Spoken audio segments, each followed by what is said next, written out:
ECCguns.com. Everything concealed carry. Joe is back, and so are the deals.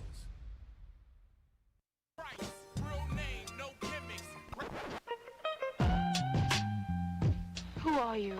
He had a voice that could make a wolverine purr. That's what I'm talking about, man. Wait a minute. I know you. Check out the name tag. You're in my world now, Grandma. I know that, dude. He's a modern-day Yoda. I'm your huckleberry. Allow myself to introduce myself. Greetings and salutations. We came. Show on the Big X. Sportos and motorheads, geek bloods, wastoids, dweebies, they all adore him. They think he's a righteous dude. Welcome to the Mike Rutherford Show, presented by United Mechanical, your trusted partner for commercial and industrial HVAC, electrical, plumbing, and refrigeration. Call United Mechanical at 502-339-1133. All right. Welcome, everybody. It's Friday, November 21st. This is the Mike Rutherford Show, presented by United Mechanical and Nexus Plus, Louisville's newest construction management company. We're coming to you live from the world-famous University of Louisville College of Business Studios, here in the heart of rivalry game day, ready Louisville, Kentucky.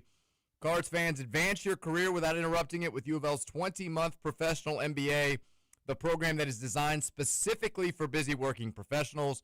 Combine the experience of a top-rated program with the convenience of evening classes that are accommodating to your schedule.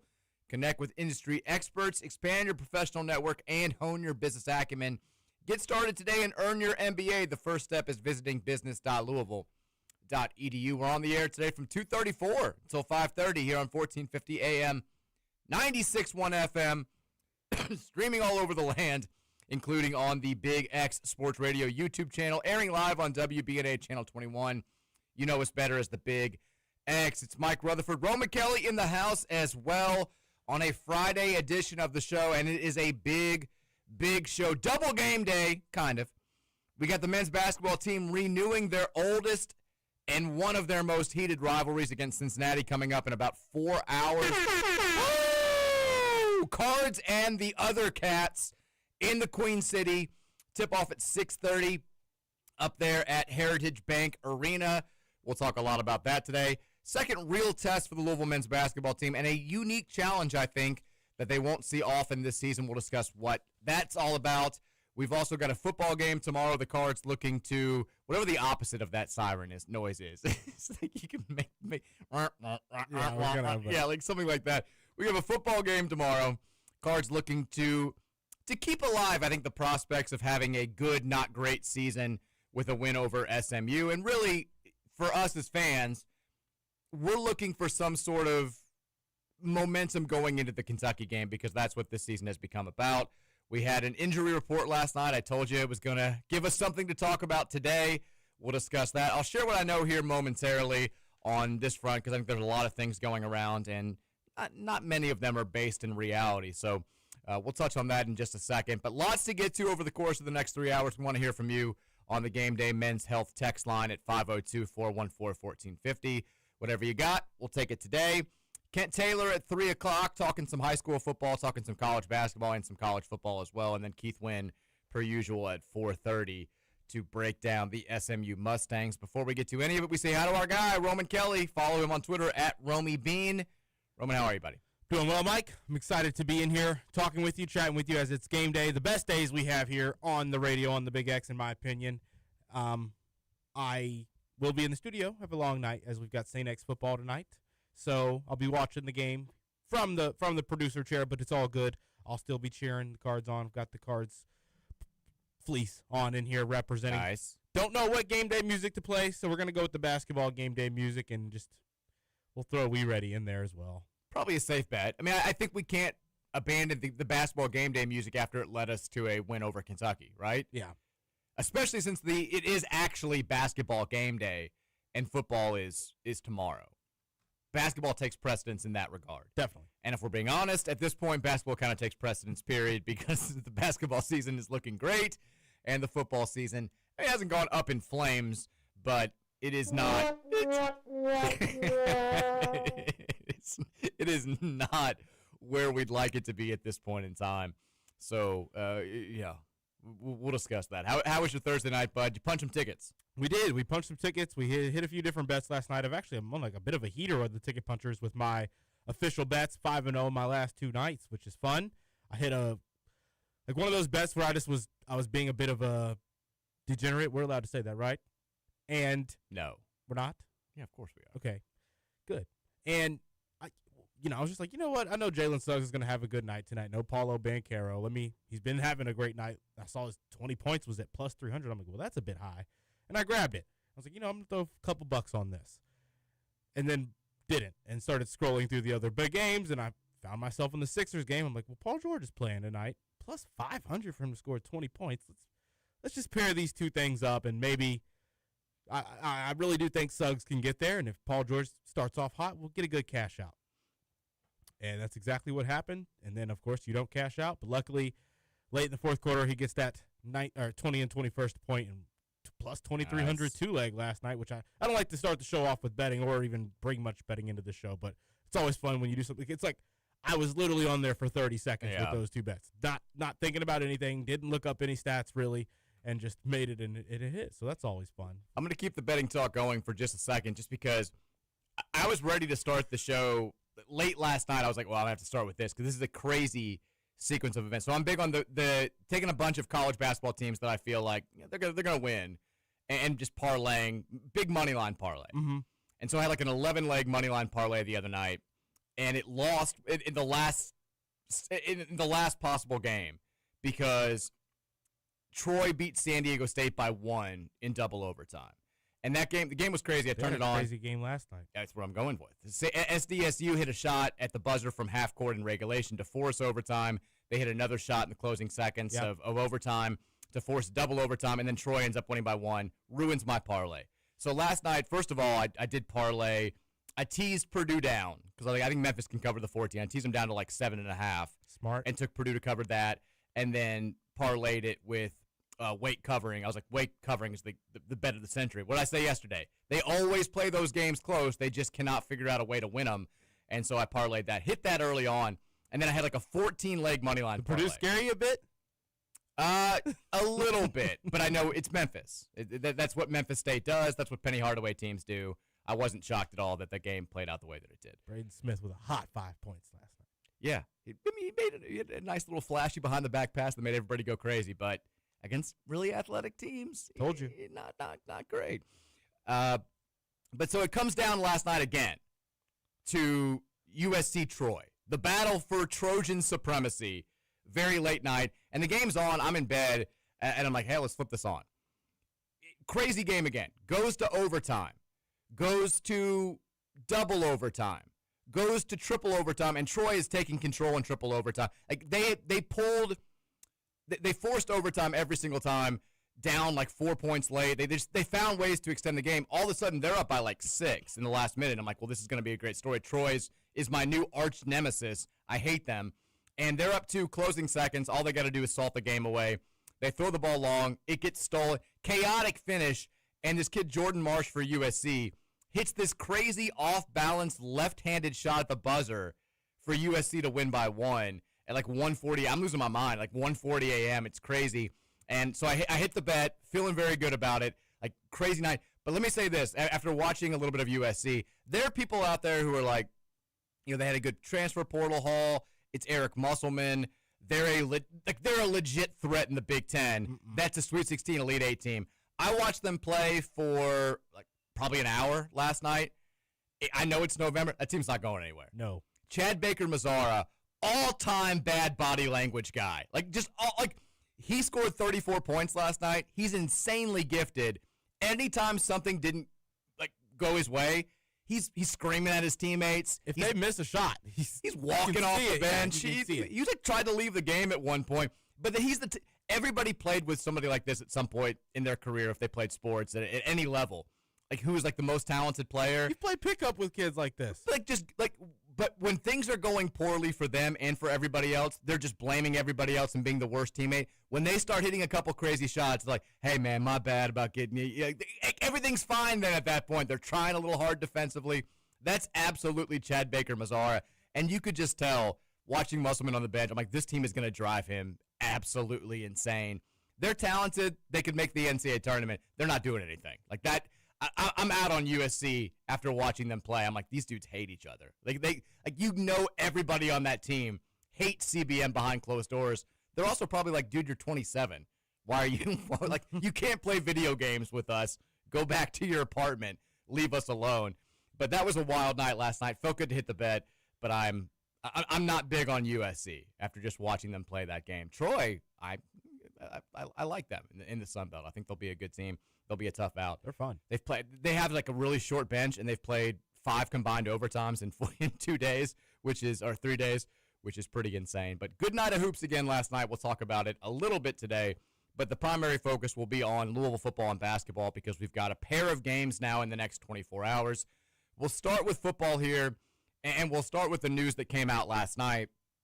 I told you at some point on yesterday's show, like, hey, I can't go into details here, but the injury report tonight is going to give us things to talk about on tomorrow's show. I think I told you, Roman, kind of what the deal was. We found out at 9 o'clock last night, we've got a handful of players that are listed as out for tomorrow's game. We've got a couple players that are listed as questionable, a couple more that are listed as probable. The headliner here, I think, because there are 2 real big headlines here, but the headliner, I think, is that Miller Moss is listed as questionable for Saturday's game. Kewan Brown is listed as out. Isaac Brown still not back. I don't think he's going to be back. He is listed as out. He's not playing, Mike. He's not playing. Antonio Watts is listed as out. That's one of your best players defensively. And then the rest of the names are the guys that we've seen for pretty much the bulk of the year. Listed as probable, TJ Quinn, the linebacker. We obviously need him for this game. And then Jacob Stewart, the tight end. Let's talk about Miller Moss because I think after we got off the air yesterday, I started getting word that these rumors were swirling out there and that things were being said. Like, has Miller, like my dad texted me as I'm walking the dog, like, did Miller just decide it's enough and leave the team? I was like, no, that's not what happened. Here's what I know about Miller Moss. So it is a foot injury. I think I've seen people put that out there. It happened in the weight room. The foot injury did. Not during practice, not during the game against Clemson. It was a weight room injury. It's legitimate. There's no, hey, like he doesn't want to play anymore. This is an easy out for Jeff Brom to go to a backup. Any of that sort of thing. It was a legitimate injury that happened in the weight room. He's not 100% out for Saturday's game. At least as of, I can't say anything based on things I've heard today. This is all based on yesterday. As of yesterday, there was some thought that he could still play in Saturday's game. I think we'll have a good indication of whether or not that's possible based on tonight's injury report. If he's still listed as questionable, maybe they'll see how he feels when he goes through warmups. If he's listed as probable, I think that's a pretty solid indication that he's going to play. And obviously, if he's listed as out, he will be out. But there was still some hope that he could play in Saturday's game as of about 24 hours ago. Hope from who? I'm kidding. I used that word right away. I was like, yeah, I'm sure everybody listening was like, hope? Is that what we're saying? As far as the quarterback situation, if Moss is not able to play, I don't think it's going to be just Deuce Adams. Yep. I know he's the guy that everybody wants to see. We certainly will see him. He'll certainly play. I think that there are some concerns about areas of the playbook that Deuce still has not fully grasped. I don't know how that's possible being here for 2 years, but apparently there are some things that there's just some he doesn't really get and stuff like that. I think there are areas where they feel like he's very comfortable and he can perform well. He clearly will play. I think Brady Allen will also play if Miller Moss is out. I would assume Deuce will start. I can't say that beyond any shadow of confidence, but I think you'll see multiple quarterbacks in tomorrow's game if Miller Moss does not play. I think the comforting thing with Deuce is if things fall apart in the pocket, and let's say he's not really sure where to go after his first read, first of all, that's nothing new. We've kind of seen that the entire season. It's not like it's a gigantic change with a guy that maybe is uncomfortable going through progressions. The good thing with Deuce is he can tuck and run. That brings in a different element that SMU would not have to prepare for with Miller Moss. He can extend plays. He can also just get 7 yards if 7 yards are out there for you. That would be comforting.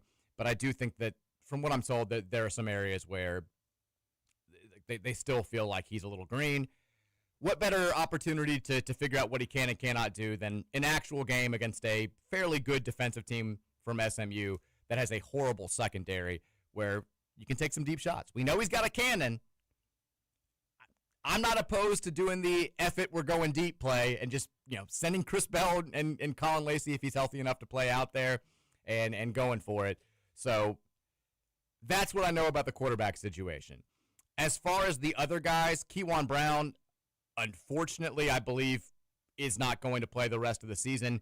I know there are rumors there. It is not in an opt-out situation. I saw a lot of people who were like, it's opt-out season. I'm not saying that that's not going to happen at some point, but the guys that we're talking about right now, at least the guys that are new on this list, they're all dealing with legitimate injuries. Kewan got hurt in the Clemson game. I think you saw him banged up. He wasn't able to go there at the very, very end. I think he's going to be out for the remainder of the season, which sucks because he was a guy that was actively trying to play through injuries, who was actively leaving it all out there on the field, and who was fully committed to this team and making this season as good as it could possibly be. I think they love Kewan Brown.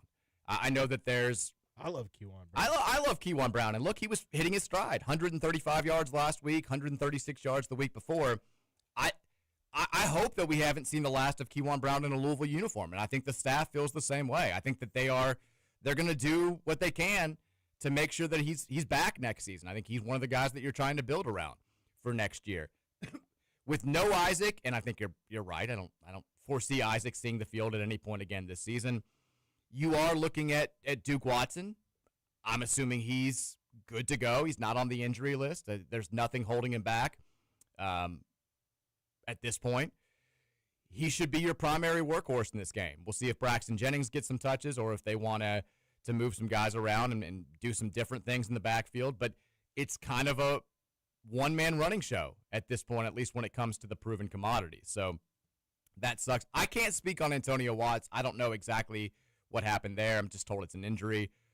I hate that he's out because he's been such a key player for us this season. TJ Quinn and Jacob Stewart, would be shocked if both those guys aren't eligible or aren't good to go.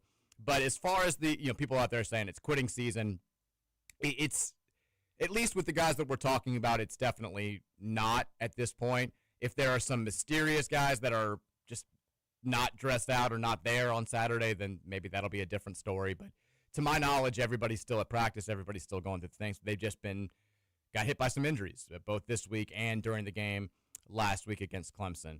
Let me ask you, Roman. So Miller Moss maybe not playing. Kewan Brown definitely not playing. Antonio Watts definitely not playing. How does this affect the confidence level for tomorrow's game?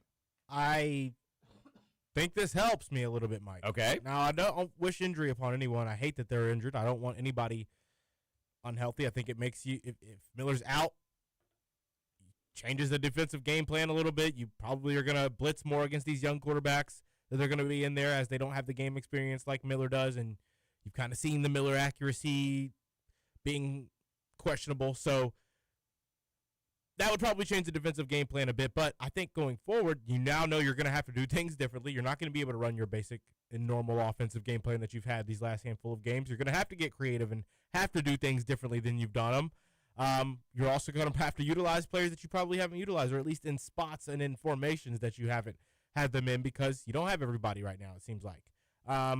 Colin Lacey isn't fully healthy. You're probably not going to give him full snaps, right? You're probably throwing him out there when you can. Now, Lacey's not on the injury report at all. So I do think there are guys that have not practiced this week that I think that have been playing through stuff kind of all season long, and they're doing the classic, we're not going to practice, but they're going to be good to go. I think Lacey is one of those guys. So he's definitely not 100%, but clearly he's not injured enough to be listed as probable or quite, like, they're seeing it as no possibility that he doesn't play on Saturday. But yeah, he's dealing with some stuff. It's November 21st. Lots of guys are dealing with some stuff, but yeah, I was kind of surprised that he wasn't out there listed as just probable, just kind of hearing that he had been held out a little bit this week. Sorry, didn't want to interrupt. No, you're all good. I wasn't sure. I just had heard the same things you had. I hope he can be out there and be his best self. But with that being said, you're still probably going to utilize a couple different players out there in different spots. So I want to see you, a couple young backs, maybe let them get a little bit of tick earlier in the game than you maybe would. if it's only Duke that's able to play, you're probably going to have to do that. You're probably going to see some Colin Lacey stuff in the backfield as well. But I just get creative, make it different, making it exciting for the players that are still giving you their all. It definitely adds an element of intrigue that was not there, I think, 48 hours ago. Just because, we're a lot of times when you get to a point where, at least here locally, when you get to a point where the playoff is out of reach, people are, we're still paying attention to SMU. We're still excited about the Kentucky game. But some of the focus moves to, all right, well, can they make the playoff next year? What does next season look like? You don't want to look ahead. It's 10 months away, but we're human beings. I think it's within our reason to be like, all right, well, why will we have a better shot next season? And one of the big question marks is the quarterback position. Are they going to go portaling for a fourth straight year? Is there a guy on this year's team that can assume the reins? And I think that question kind of starts and stops at this point with Deuce Adams. Can he be the guy? And we might, again, we don't know exactly what Miller's status is going to be in 21 hours, but we might get a firsthand look for the first time at the guy that we're kind of unsure about his ability to take over this program and be the front man for Louisville football moving forward. So that's exciting. If you get a chance to see Deuce Adams out there against an SMU team that's been pretty good against the run, pretty abysmal against the pass, let's see what he can do.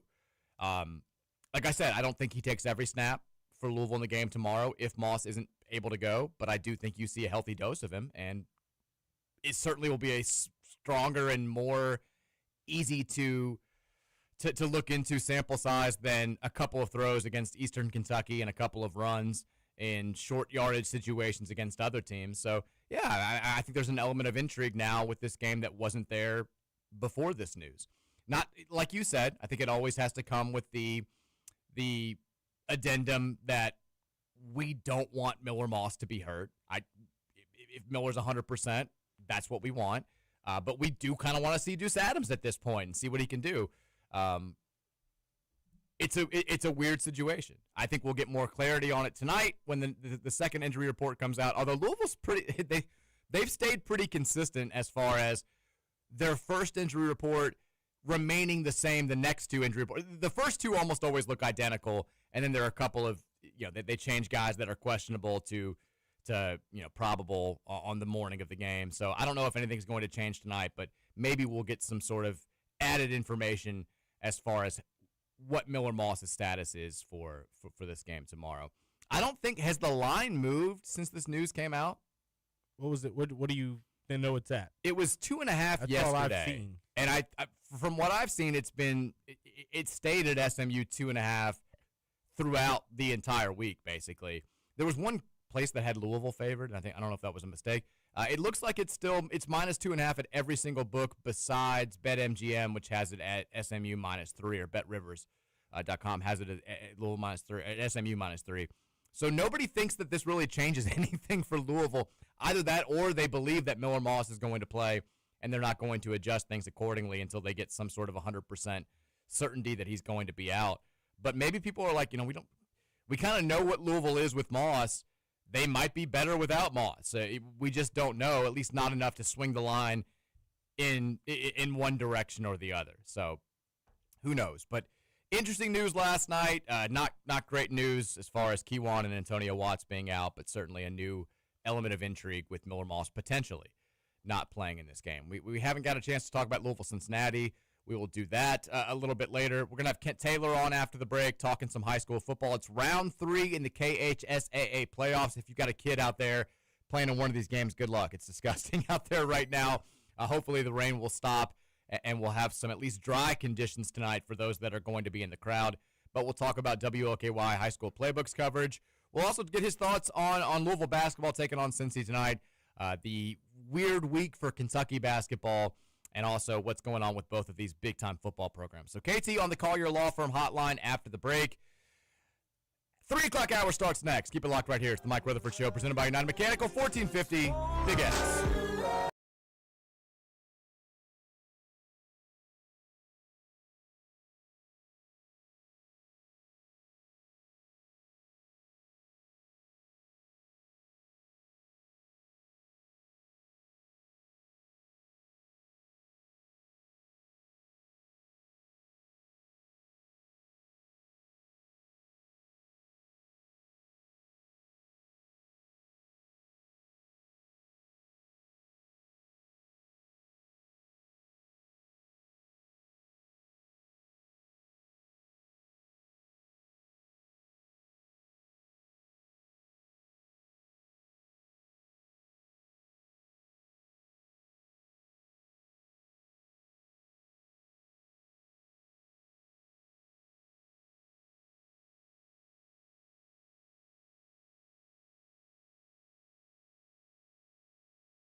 Clock hour here, Game Day, Friday edition of the Mike Rutherford Show, presented by United Mechanical, 1450 96.1 Big X Sports Radio. Reminder, United Mechanical and our guy John Burke.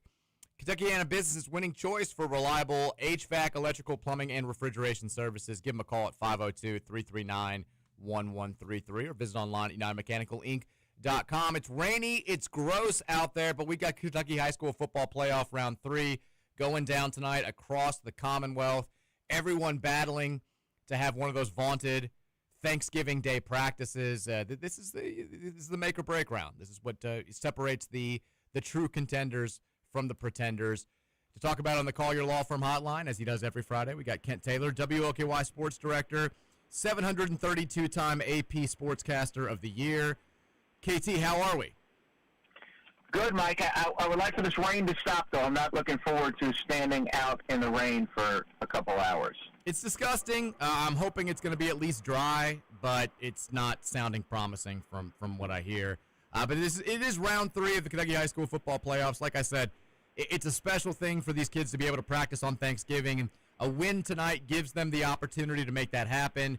What's our high school playbook game of the week tonight? Where are we focused on? Well, the game of the week, much like last week, Mayo at St. X, a game that in the regular season was kind of a no contest. Last week we thought, and Mayo and Manual had played just 2 weeks ago, but Mayo comes up with the upset with that 2-point conversion late and then the missed field goal by the Crimsons on the final play of the game. So now Mayo will have to go to St. X. The Tigers beat them handily back on September 5th, so it was a while ago, at St. X. And we'll see. The Tigers look like, a serious contender to Trinity in 6A, but these two have had some classic playoff games as well, including not too long ago when Mayo converted a 2-pointer in overtime at St. X to end the Tigers season a couple years ago. Is this, correct me if I'm wrong, is next round the one where they go to the RPI-based reseeding, or is that this round? No, we're there. Okay. This is the round. This is the first round of that. And so now, the way I look at it, if South Warren actually has the highest RPI in 6A, so as long as they win, as you would expect they would tonight, then we if they both win, we'll get a Trinity at St. X next week. Oh, wow.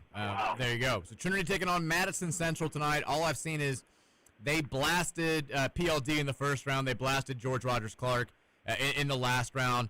Gaudy record. But they did get destroyed when they played St. X. Just based on that score alone, is it safe to assume Trinity probably a heavy favorite tonight against this opponent from out of city? I expect a running clock. I actually went to that game, and they've thrown it I think the quarterback's maybe thrown 32, 35 passes all season.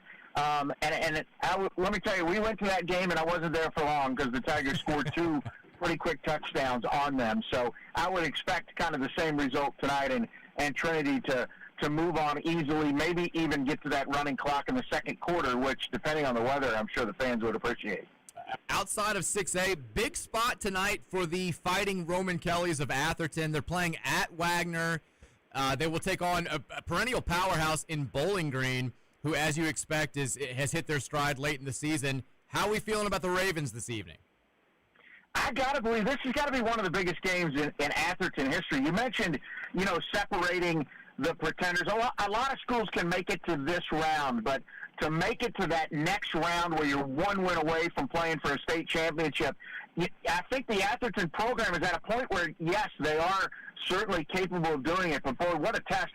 Bowling Green, I saw them a little bit earlier in the year when they played at Christian Academy, and Cal, it was a close game. It was maybe their closest game of the year. They won 19 games in a row over the last 2 seasons, undefeated this year. But, St. X has beaten them. Christian Academy's beaten them. They had some injuries early in the season. I think they've won 5 or 6 in a row. So, it's going to be a test. Good thing they moved it because, the field at Atherton, I would imagine, is not in great shape about right now. So they'll be playing on that new turf at Wagner. Are we sure? I mean, no jokes here. Has the railing been replaced? Because the last time we had a big event at Wagner, it was the Trinity St. X soccer game where you had the student section collapse. Is everything good to go there for this contest tonight? I would imagine so. Atherton also played there last week. Okay. They played last Thursday night when they beat J-Town. Was it last? I think it was last. whoever they beat J-Town, and they did play at Wagner last week. So I'm guessing that's all fixed. I don't know if they're allowing fans to sit there or not. I haven't been there in person, but it should be ready to go. A couple of other local teams hosting playoff games tonight. KCD in 1A and Christian Academy in 3A. KCD is going to host Newport. Cal is hosting Union County. Do we expect threats to either of these Louisville squads tonight? The Union County Cal game is a rematch of the 3A title game from last year. Christian Academy, I expect them to roll on through the rest of the playoffs. Now, as for the Newport KCD game, I think it's a rematch maybe from this round last year, and it was like a 2-point game, a 14-12 KCD win. So we'll see. That could be more of a game, maybe the closest of these, other than maybe St. X Mayo, but of our local teams. Then we have a couple on the road. North Oldham at Franklin County. Franklin County undefeated. North Oldham, those are two of the highest scoring teams in the state. So we'll see if North Oldham's up to that challenge. And then Fairdale has won 7 in a row. They've been on fire. They're at Owensboro tonight, so a tough task for them as well. Loaded WOQI High School playbook tonight. We're excited to watch all the action. But we've also got, once again, to make things as complicated as possible for you guys, big-time college sports in this area. It's not football this go-round, but Louisville, Cincinnati on the basketball side of things, renewing an old rivalry. Forget about the game. I don't like the fact that they're playing it at this Heritage Bank Arena, but it does feel good to see these two old rivals playing a regular season game, at least on the mainland again. It feels like this has been a long time coming, KT. Yeah, they should be playing every year. Like the old days when you had, Tony Yates on the sideline for the Bearcats. And the one that sticks with me, that Roger McClendon 3 in Freedom Hall to beat Louisville. But yeah, these are two teams that should be playing every year. They should be playing on campus there, or maybe the next year they're playing the game here at Freedom Hall, which would be pretty cool. As of right now, they're playing the game at Freedom Hall. Right. We'll see. We'll see how that works out. Where are you? I mean, I assume you're doing high school games tonight. Where do they have you sent tonight in the rain? I'll be going to Trinity and Christian Academy. Those will be the 2 stops I make. So we'll see. Hopefully the rain holds off. I'll have my rain gear ready, but it's no fun to because these high school, if you're at like a U of L game in the rain, you can shoot for the photo deck up top and stay dry for the most part. But there's really no getting away from it at these high school games. Yeah. We're talking with Kent Taylor here on the Call Your Law Firm hotline. Kent, it's been an interesting week for the other major local college basketball program, the Kentucky Wildcats, blasted by Michigan State at the Champions Classic on Tuesday. And then Mark Pope, someone's got to get a hold of him and just say, hey, man, just stop talking because the fan base doesn't want to hear it right now. What do you make of this bizarre – I mean, he sounds like the season's already over. We're not even to really late November. Thanksgiving's not even here yet. It's been a strange week to follow his comments. I don't want him to stop talking. I love it when he keeps talking. It's fantastic for us because it's not coach speak at all. I mean, he actually gives you honest answers to it. I think he's still trying to figure it out. You know what? I mean, first of all, there's a couple things. First of all, it is, November 21st. So let's pump the brakes a little bit. They got a ways to go. But Michigan State also is never a good. Do you remember when Louisville had number 1 overall seed in the tournament and they blew out Arizona and everybody was like, oh, this team's nobody can even touch this team. They're going to win the national championship. And they come out the next game against a Tom Izzo coach Michigan State team in Lucas Oil, and it looked like they'd never played together before, So they can do that. They can do that to you. So I wouldn't read too much into that. Now, they do have some issues to work out, and, the biggest one is what's the deal with Jalen Lowe? Is he going to play? Is he not going to play? Is he out for the season? Is he going to try to come back? And that's one thing, we haven't really got, I don't know if they have a clear answer on it yet, but it's such a big part of their team. And then for the other players, like, what are they doing? I mean, do you not know – you need to know what are good shots for you to take, and a challenge shot is not good for anybody to take. They took a lot of those the other night. You have Mo Diabate out there 1 for 5 from 3 in the first half. Like, is that really what you want to do? Otega Owe hasn't really looked great all season. So there's just some issues for them to work out, but you feel like they have enough pieces to where they should be able to figure something out. The other local team, Indiana's off to a 5-0 start. They've looked really good. They haven't faced quality competition just yet, although they beat Marquette by 23. Yeah. They'll get a little bit of a test against K-State next Tuesday. Are we buying Darian DeVries' first team? They seem to pass the look test. Yeah, I'm buying them offensively. They have a ton of weapons. Sam Alexis has been playing great for them. Obviously, Tucker DeVries, we've known he's been a player everywhere he's been. And Peyton Connerway and Wilkerson. I mean, they have some shooters. So offensively, I think they're all right. But yeah, I'm not sure exactly where they fit into it. But we're going to find out because not only they have the Kansas State game. They open Big Ten play at December 3rd. I think it's Minnesota, and then they'll play Louisville and Kentucky in a back-to-back Saturday. So we'll get a better feel for them. But I mean, the guy can coach. He's proven that at every stop he's been. So I would tend to think that they might be somewhat of a contender. Last question for you, KC. We've got Louisville SMU tomorrow in football. Cards fans still reeling from back-to-back gut punch losses. Now there's some thought we may not see Miller Moss tomorrow. May get a chance at Deuce Adams or Brady Allen to get a glimpse into the future there. I mean, what intrigues you the most about this Louisville SMU game tomorrow afternoon in Dallas?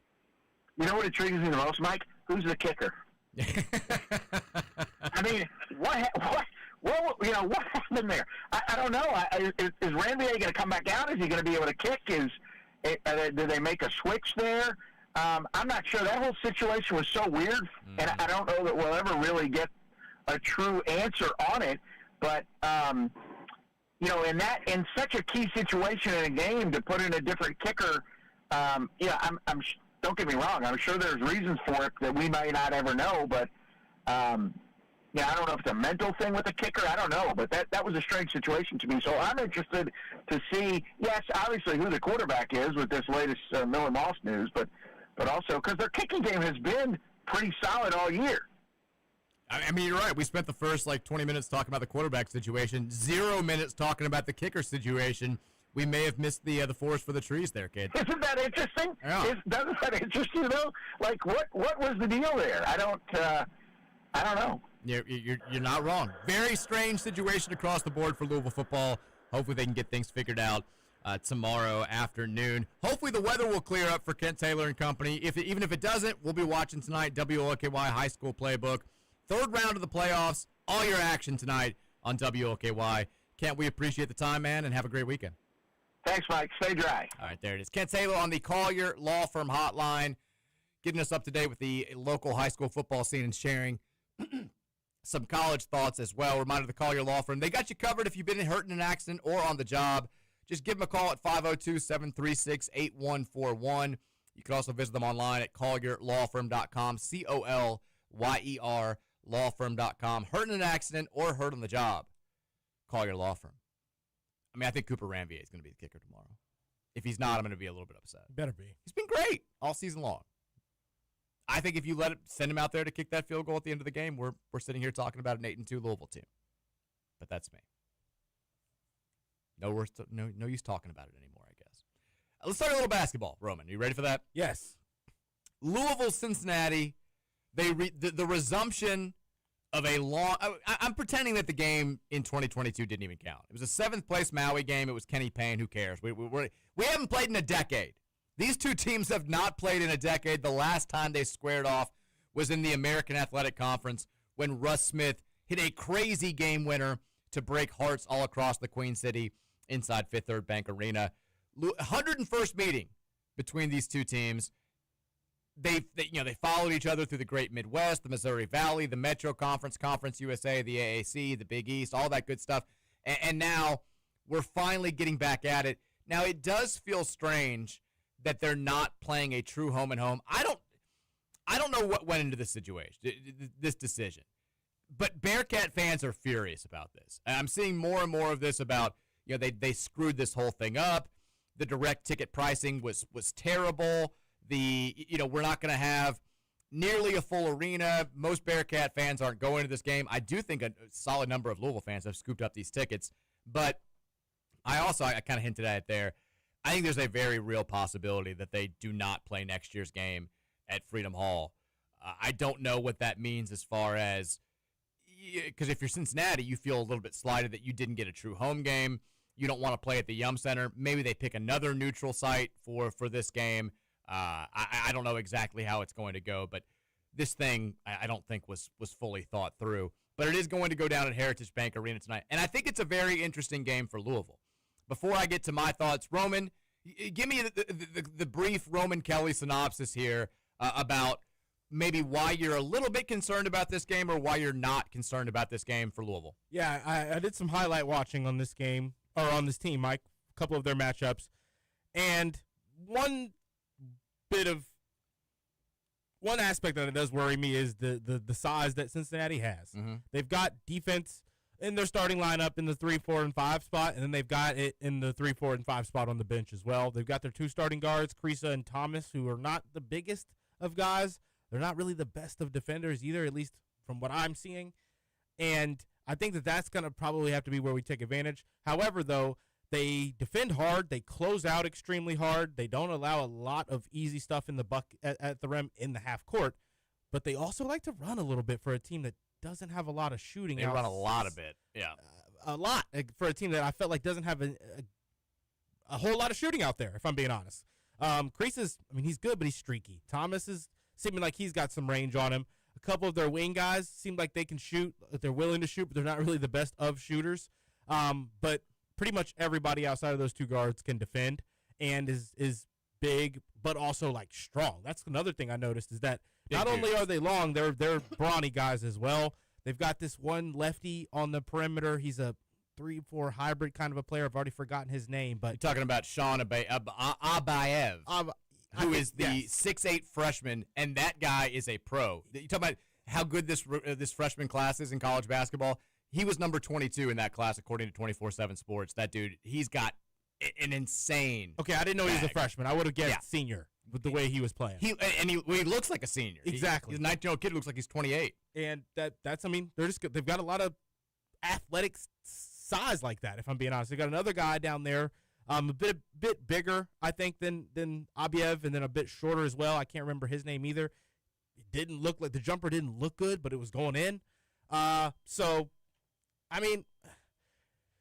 Taking care of the basketball, I think, is going to be key in this game. They like to try to force turnovers. It look like they cheat out on the perimeter a bit as well, which is also why I'm going to bring up another point, my next point, Mike, and it's that I'm very interested to see.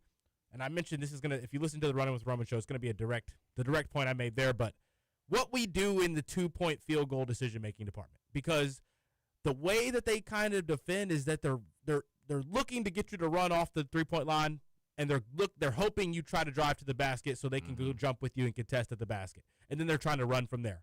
As soon as you go up on the offensive end, whoever's out on the perimeter from them starts going, and then they outlet pass. They're outlet passing all over the floor.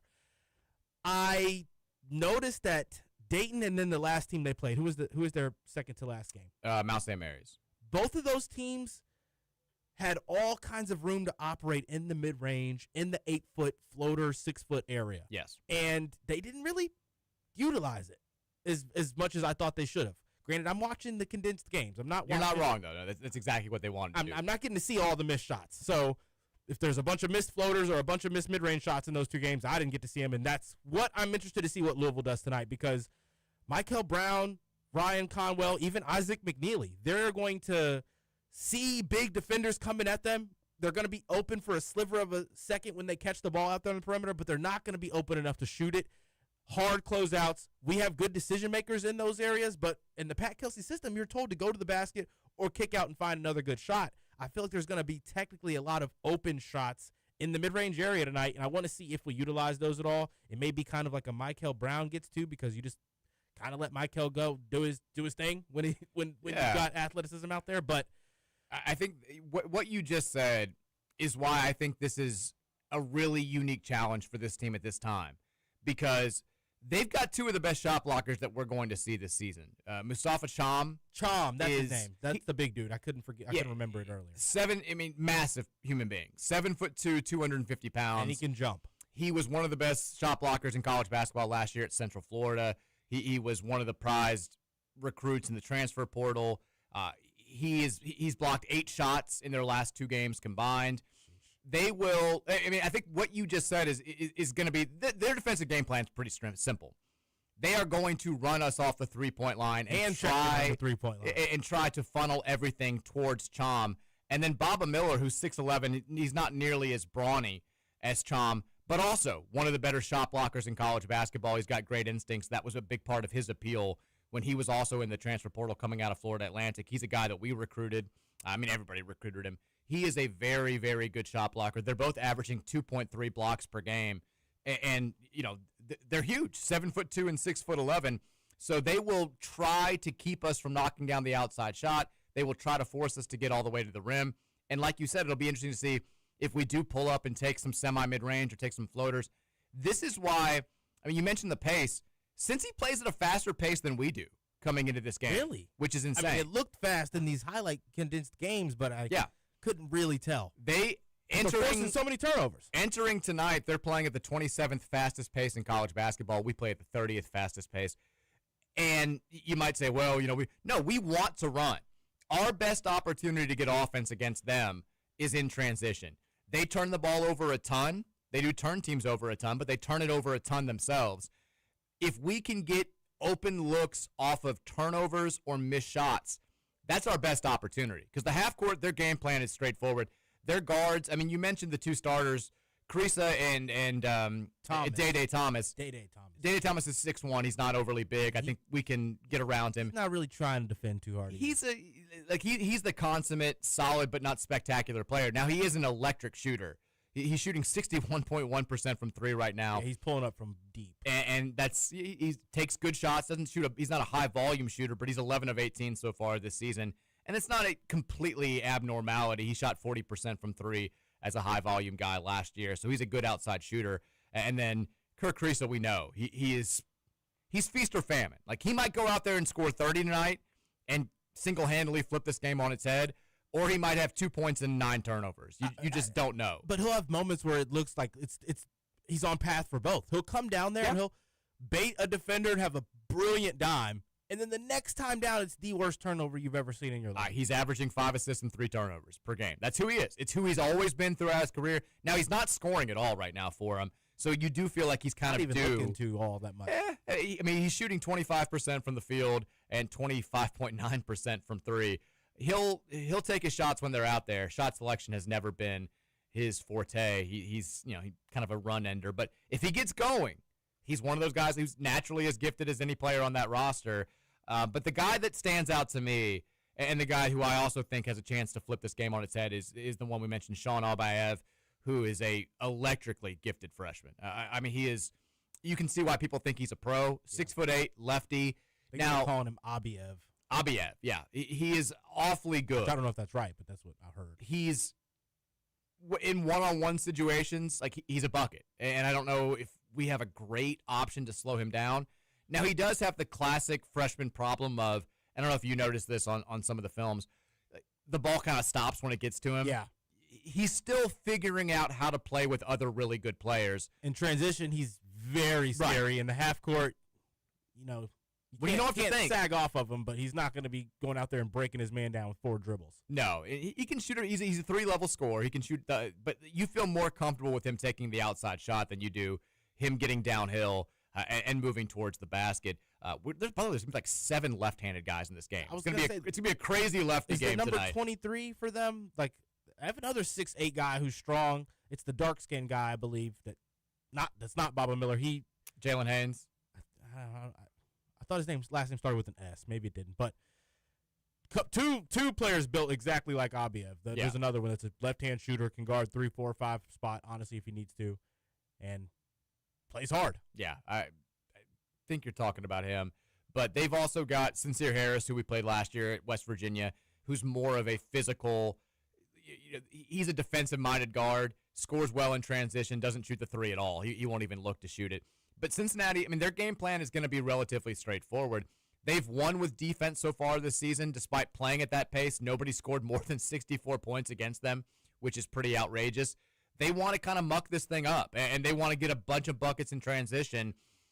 We're going to have to play fast while also playing under control. And we've done a great job at that so far this season. I think it's been one of the most pleasant surprises, how few turnovers we've had.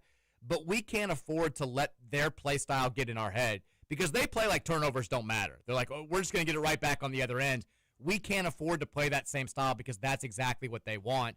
We've got to get points and play under control when we're playing fast, and then we've got to get back and force them to beat us with outside shots when they've got the ball because that's not necessarily their forte.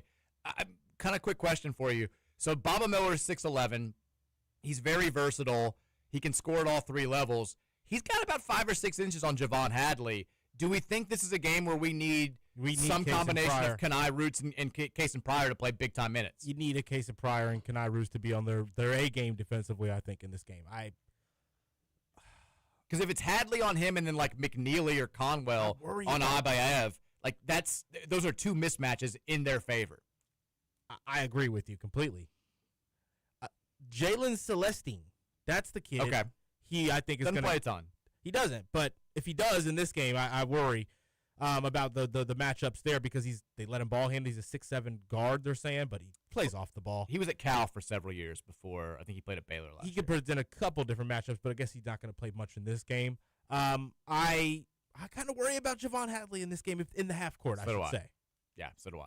This might not be a Hadley Baba game. Miller, if I'm being honest. Let's take a break. We got to go to break. When we come back, couple quick thoughts left on this game, then we'll get things going over to you guys on the Game Day Men's Health text line.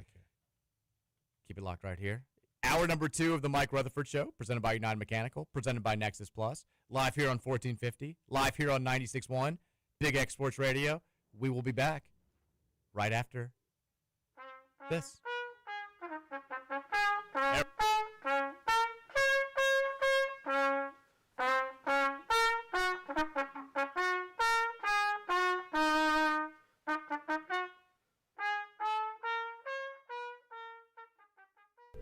Hey there, New Albany.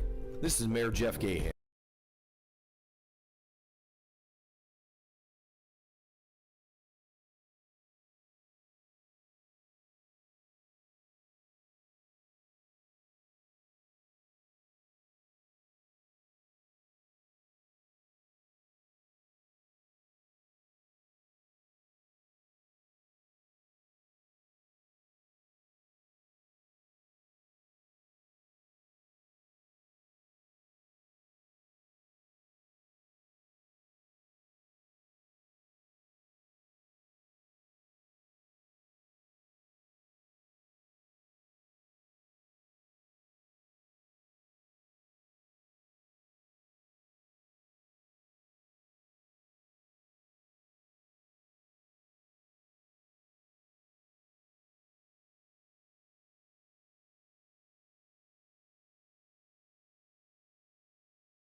Hour number 2 here. Game day edition of the Mike Rutherford Show, presented by United Mechanical, 1450, 96.1 Big X Sports Radio. Louisville, Cincinnati, 3 hours away from tip-off in the Queen City. ESPN2 will have the television coverage. Our sister station, 970 WGTK, has you covered on the radio front. Pre-game coverage over there will start at 5 o'clock.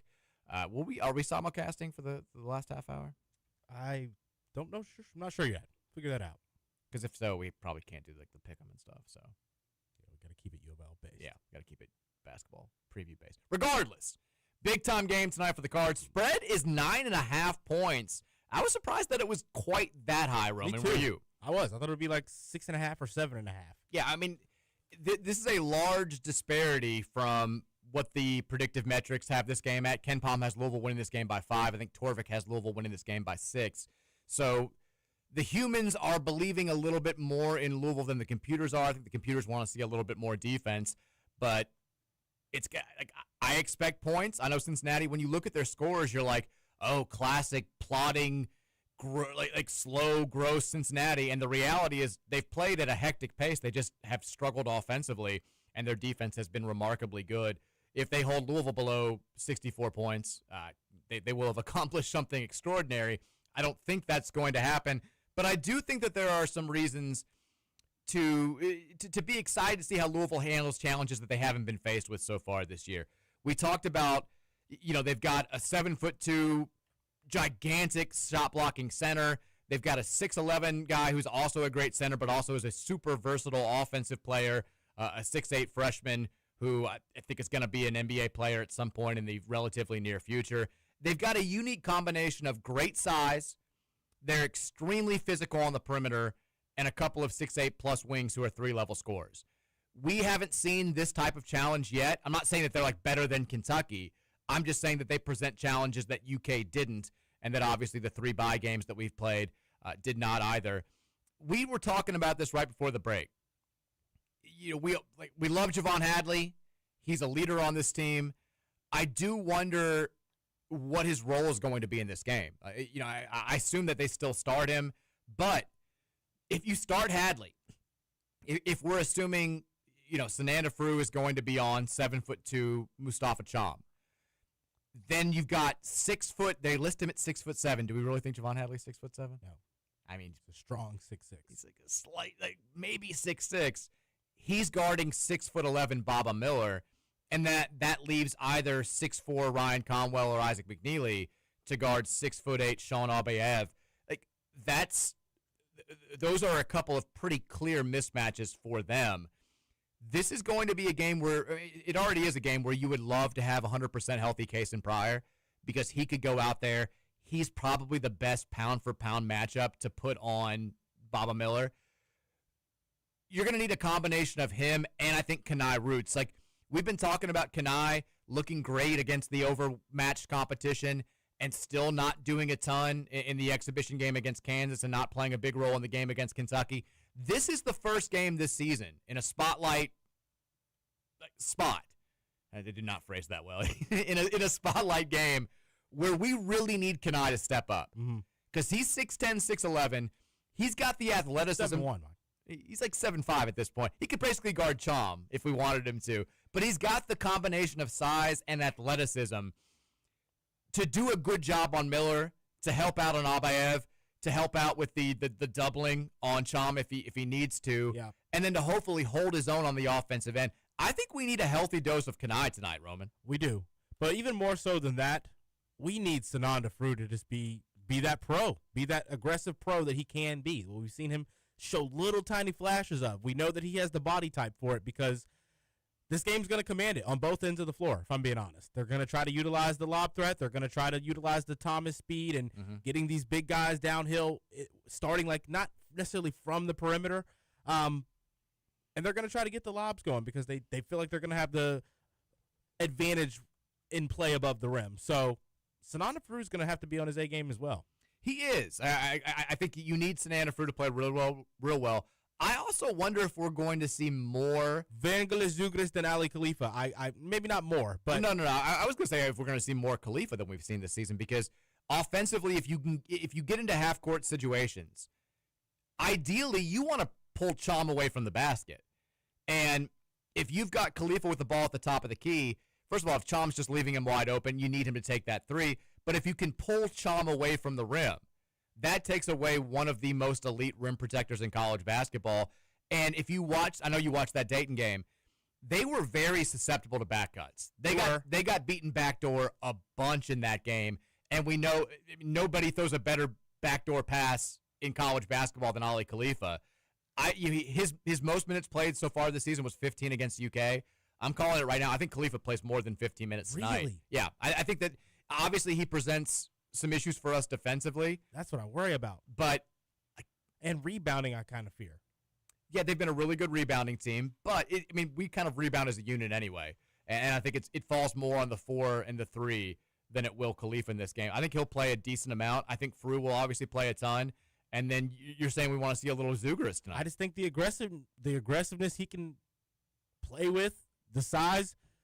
If we start seeming like we're not handling the aggression that they play with very well, I feel like you may come in there. You see a few Zougaras minutes to try to potentially show that we can give a little bit of that back. I also kind of worry about the front court foul trouble. Yeah, this is one of those games. Every game is like this, but especially one where one side, I think, wants to play as physically as they possibly can. How the game is called is going to play a huge factor in how things play out. Cincinnati, by the way, has taken the 18th most free throws in college basketball so far this season, and they've also been very good at keeping their opponents off the free throw line. They're 18th in free throw rate, and they're 59th in free throws allowed. So they have done a good job at playing physical without fouling, and then on the other end, using their physicality to get to the free throw line. And they don't shoot free throws well at all, but they get there a ton. They shoot free throws 63.4%. I was going to get a bunch of big brawny guys. Yeah. Day-Day. And your guards don't get to the free throw line. No. Day-Day, when he gets there, is like 94%. He's very, very good at the free throw line, but he's 6'1", doesn't get there a ton. Their big guys struggle from the stripe. But we still, people always talk about the importance of free throws being the points you get there and free throw shooting. The other big thing is it gets the other side in foul trouble, and guys have to play more tentatively when they get in foul trouble. Guys have to come out of the game when they get in foul trouble. If you can get Sananda Frew and the other front court players in foul trouble, that dramatically puts you in a much more advantageous spot than you're probably starting this game off. I think our key is run. They're not going to keep us from running. Get your best looks in transition. Like that's when you're in the half court, I think you can find looks because I'm not crazy about their guards, especially defensively, a couple of them. I think they'll play probably Sincere Parker more than they've played him in most games because he does bring that defensive edge that the other two guys don't. I think it'll be tougher for us to get good looks from the outside in half-court situations than it will be when we're running in transition. That'll be the best opportunity for McNeely and Conwell to get good looks. This is a nitpicking thing, though, Mike, but I feel like the key to that right there is not whoever has the ball when they're passing half-court in a quote-unquote transition, because when you have as many shooters as us, what is called a transition is kind of a bit of gray area. We're all running. We can all dribble. We can all shoot. Sure. With that being said, I feel like there's a couple, like Mike Hell's the only player that doesn't stop at the three-point line on those transitions. Conwell, he slows down, but he's kind of he's understanding with every passing game that he can get to the basket on these transitions. He doesn't have to bring it out and give it to the go-to guy. Everybody's kind of a go-to guy in this offense, which is a versatile plus for us. But with that being said, Javon Hadley, a couple of these guys, they love to be the ball handler in transition, get past the half-court line, and then stop at the three-point line and try to find one of the guards. Whoever that player is needs to get as close to the paint as possible in those transitions because the trailing kick-out threes are going to be there, I think. I think you're right. I think that's exactly right. Over here acting like they're listening to me right now, the team. But yeah, you got to do this, guys. If you don't stop at the three-point line. Come on, guys. This is also, and this is the last point I'll make, and then we'll get to the Game Day Men's Health text line. This is also another game where we're going to have the most naturally gifted player on the court. He's got to take you home. He does. I'm super impressed by what I've seen from Abayev. You know, he's got some like wow highlight plays. I mean, he'll probably have the best highlight. He gets downhill, he'll cram. I mean, he's got some crazy moves. He's a tremendous one-on-one player. Michael Brown Jr. will be the best player on the court. And he's the guy that's got to, like he can consistently get in the lane. I think he can hit that little floater, but he can also create for everybody around him. He's got to have a good game. Krisa and Day cannot guard him. They don't have anybody that matches up well with him. And he's got to guard them without fouling. Because I think part of their game plan will be, Day Miller is smaller. He's kind of crafty. I think they want him to get into Michael's body a little bit and try to get him into foul trouble, try to get him to play, out of control, try to make him fall into that trap. Michael hasn't done that a ton outside of the Kansas game, where he's let the flow of the game get into his head a little bit and make him think that he can play more loose basketball than he actually can. He's done a good job at playing fast but under control and playing mature basketball. He doesn't look like a freshman out there. We need that Michael again in this game. He's a difference maker. Go out there, be the difference maker for us. All right, 502-414-1450 is the Game Day Men's Health text line. Reminder, Game Day Men's Health, redefining men's wellness with no shortcuts, just results, testosterone, peptides, weight loss, sexual performance therapy. If you're in need in any of these areas, Game Day Men's Health has you covered. To find out more, just visit GameDayMen'sHealth.com. All right, let's go to the text line. Texter says, feels like the football season is up in smoke now with the injury report starting off on a high. I don't question that those guys have injuries. I just wonder how their availability would have changed if we were in the top 10 with the playoff on the line tomorrow. The fan base has moved on to basketball, and I won't be surprised if more guys don't sit out against Kentucky. If you want the fans and players to care more about the rivalry, it needs to move back to the start of the season. Not an afterthought game no one outside of the local area will watch, with players who probably care very little by next week. I think everyone agrees 100%. We'd love to have it at the beginning of the season. I mean, again, I can't speak for everybody that we're talking about being banged up. I can tell you beyond the shadow of a doubt, Miller Moss got hurt in the weight room. I can tell you beyond the shadow of a doubt, Kejuan Brown has a very, very real injury that will, I think, keep him out for the rest of the season. So, and, the other guys have been out outside of Antonio Watts, who I've got no reason to believe that his is anything other than an injury as well, but I can't tell you exactly what the situation is there. Texter says, Purdue is the least impressive-looking number one team I may have ever seen, watching them play 2 games this year now.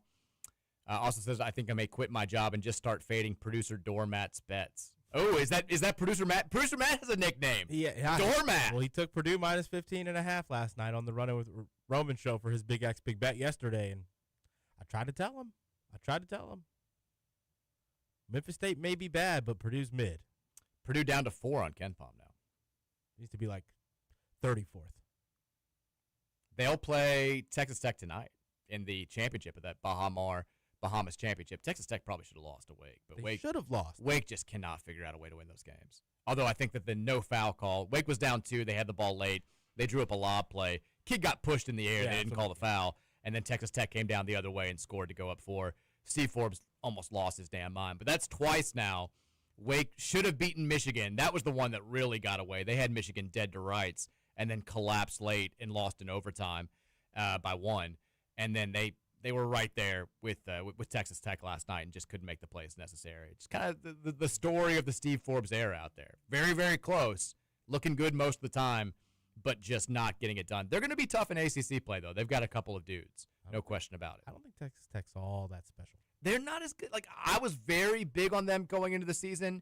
I'm still big on them just because I think Grant McCaslin is a incredibly good coach, and they've got JT Toppin. That's it. They haven't looked as good as I thought they were going to so far this season when I've seen them.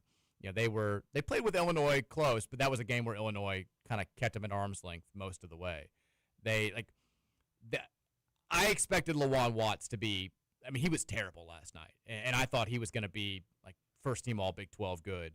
After seeing him at Washington State last year, Christian Anderson's been their number 2. Watts has not been good at all so far. But it's early. A lot of basketball to be played. Would not be shocked if they went out there and gave Purdue all they could handle tonight. Texter says, I'm excited for a great sports weekend. The Cards are going to kick the crap out of the Wildcats, Bearcats, and Mustangs. And on Sunday, the Giants are going to kick the crap out of the Lions. I was so excited to agree with you until the very end there. So excited. Yeah, we do also. I mean, Kentucky women's basketball against Louisville tomorrow, 2 o'clock. Make it a sellout. Get out there, support the Cards. I know it's going on during the football game, which is not ideal, but if things are going poorly or really well for the football game, just bail early, watch on your phone. They'll have it on the screens there, and cheer on the ladies to hopefully a victory over the hated Wildcats. We're kind of kicking Kentucky's ass and everything right now. Let's keep it going on the hardwood. Yes. Giants aren't going to beat the Lions. If the Giants beat the Lions, like I said after the Eagles game, I'm not in panic mode. I still feel pretty good about where we are. I don't love that Sam Laporte is probably out for the year. If they lose to the Giants this weekend, full-on panic mode. I'm pressing the button. They need to win this one, and then they've got a huge game on Thanksgiving against the Packers. Texter says, the net rankings will be released on Monday, December 1st. Hopefully we won't overlook Cincinnati tonight simply because of the opponents they have played so far. I can't imagine we're going to overlook Cincinnati tonight. Pat Kelsey knows what this rivalry is all about. He knows that they've got a ton of talent. Wes Miller, I think, is still a good coach. We'll be ready to go tonight. First net rankings are always super quirky. They'll have, like St. Mary's will be number 1 or something. It'll be super weird. And then it kind of evens itself out as time goes on. Texter says, Mike, I'm concerned about this game. I don't think we match up well at all against UC. They remind me a lot of the Creighton makeup last year. A 7-footer down low who's a nightmare to score on with their aggressive style of play on defense. I feel they'll go over screens a lot and force us inside. No question about that. If that happens, we'll struggle to score. I also worry some that they will play at a faster pace than us. I love our squad, but I expect UC to cover. Also, this game has massive national championship implications because 19 of the last 20 national champions have been undefeated going into Thanksgiving. You have to like us to cruise through EMU and NJIT, so this game could very well define the season. Go Cards. Love this. Is that a real stat? Probably. I guess it makes sense, but I'm still kind of surprised that many of the last 20 national champions. Yeah, with how non-conference slates have changed and a lot of those good teams literally opening their seasons against top 5, top 10 talent. A lot of teams playing big MTEs before Thanksgiving that week. So I'm okay. Florida last week. Look, Florida played nobody before Thanksgiving. They played Florida State, and that was it. Beat them by 13. UConn 2 years ago, their first loss was Kansas on December 1st. They beat Indiana and Texas before Thanksgiving. UConn the year before that. This is the last one I'm looking at, I promise. Yeah, UConn started 14-0. But they didn't play anybody either. They played Oregon. All right, well, the gauntlet's been laid, Roman. We got to win this game. We got to be undefeated by next Thursday to feel like we can win the national title. Now, I mean, who was the one that lost before? Texter, you can't throw out that stat and not give me an answer. Kansas lost to Dayton in the Maui title game. That was the day after Thanksgiving in 2022. 2021, that was the Baylor season, which doesn't really count. I mean, come on. It doesn't. Whatever. They didn't even play basketball before Thanksgiving that season. There was no champion in 20. 19 was Virginia. They were undefeated. Okay, I'm done. I'm not going back any further. I can't do it. Nova, no. I'm still doing it. North Carolina, no. Man, yeah, the last handful of national champions have all won like a large amount of games. None of these teams are even losing before December that I'm seeing. Duke, no.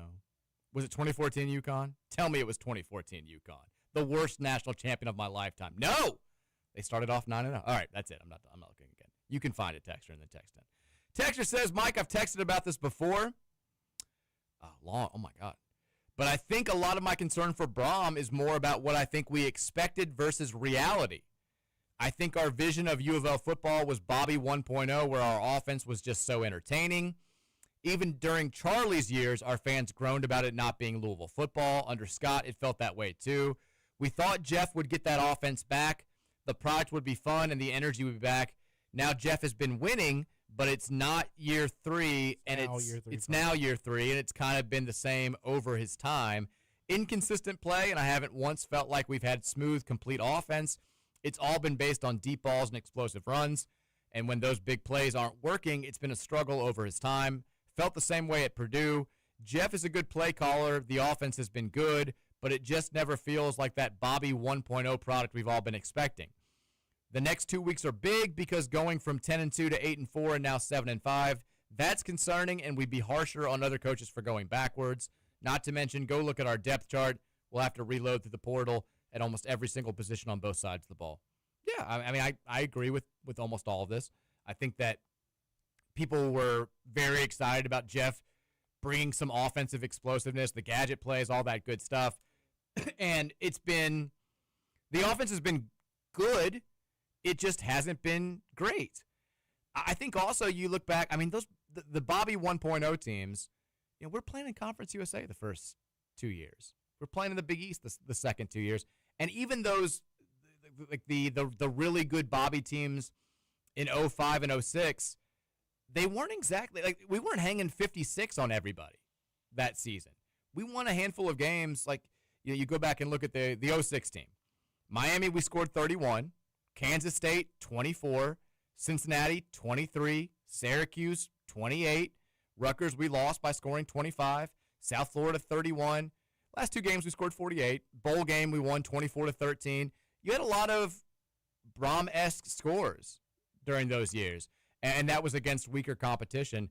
I do agree, though. I think we all expected the offense to be better. We certainly expected the quarterback play to be better in 2 of the 3 years, and it hasn't happened, and I do think that that's contributed to the fan base. I'm not saying wanting Jeff out, but there being a little bit of grumbling. That, you're right, is only going to increase if Louisville goes out there and loses these last 2 games, because that's an easy talking point. Like, we hired this man to take the program to another level, and he's gone from 10 wins to 8 wins to 7 wins. We're going backwards. And this is the first year the offense has had a pretty set in stone number 2 option in the passing game, in the receiver room. I was just thinking about that, the comment there on the haven't had a complete or smooth or complete offense. Well, Bell was really good last year as the number 2. I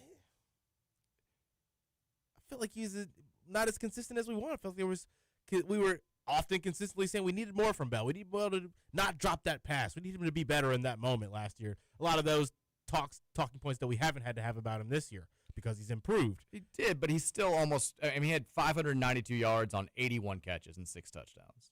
That's pretty good. To me, it felt like outside of Ja'Cory, you didn't trust anybody. Outside of Thrash the year before, you felt like you didn't trust anybody. And the run game, we relied on their big runs to keep us explosive. I take it back, 737 yards and 4 touchdowns last season. So he's better than our number 2 option this year by a pretty wide margin. Colin has 542 yards and 2 touchdowns. Really? Yeah. I mean, the big drop-off is after Bell and Lacey. Do you know who I trust Lacey more this year than I trusted. I trust Lacey more this year than I did Bell last year. I mean, I think we all kind of were waiting for Chris. It's because we wanted Chris Bell to become the Chris Bell that he's been this year, and the reality was that probably wasn't going to happen with Ja'Cory Brooks getting 70% of the targets, it felt like. By the way, you know who our second leading receiver is? So 67 catches for Bell this year, 52 for Lacey. We've got a tie for third at 18 catches. It's not over 20. 18. It's 2 players. They both play the same position, and it's not wide receiver. Skinner's correct. And Kariski. Yeah, they both have 18 catches. We have nobody else with more than 200 yards receiving and nobody else with more than 18 catches. So that's the big drop-off this year, is from 2 to everybody else. I think we both thought we were going to get more from like guys like Trayshawn Hurry and Takari Collins, especially after the beginning. I mean, Hurry caught the first pass of the season. And then didn't show a flash all year. And has 9 catches now with 2 games to play. He's averaging fewer than 1 catches per game, which is not what we expected. Dakari's had his moments. I just don't think he got enough tick. It feels like Dakari's, whenever there's an incomplete deep pass, 9 times out of 10, it feels like it's going to Dakari. And he just, yeah. We haven't hit on big plays this season in the passing game. Texture says, Moss being questionable is an upgrade from where he's been all year. I kind of thought we'd see more of these jokes. We haven't gotten deep into the text line. Maybe we will, but kind of thought this would be like the way the show started. Texas, I got into a deep rabbit hole with the old AI machine trying to quantify Jeff Brom's deserved salary yesterday. With questions about what his extension might look like, I dove into the ACC coaching landscape and found some interesting stuff. In short, he's underpaid according to the regression model, but I'm curious your thoughts. What would be too much? What would be too little? I think I've concluded $8 million is my limit. Kind of hope we wait until the season ends to formalize, but it sounds like the deal might already be done, and we're just waiting for the right time to advertise it. The number that I threw out there that I'd heard as of 3 weeks ago was they wanted $8.5 million. Things have changed. I don't know if it's changed to negotiate. Like I said, I've got no idea if the deal is finalized and they are just waiting for the right time to put it out there, or if there's still some negotiating happening. Just because that's the number that I've heard, I assume it's going to be somewhere in that ballpark. I feel like 8 is probably about right. I'm with you on that front. But if it was 8.5, you could justify it. It becomes more difficult to justify if you lose both these two games, and all of a sudden you're 1-2 against Kentucky in 3 not great years for the Wildcats.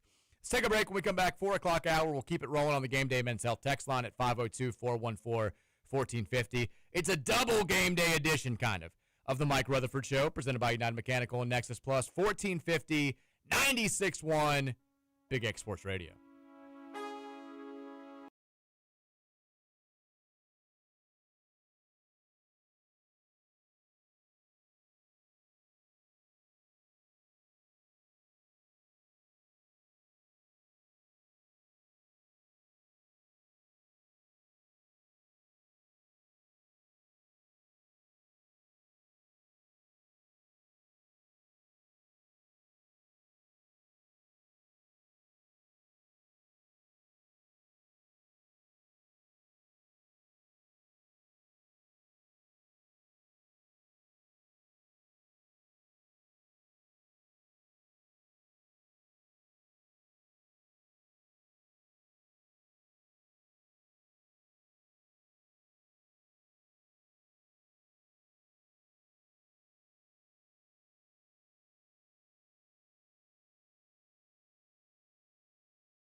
Swag, surf.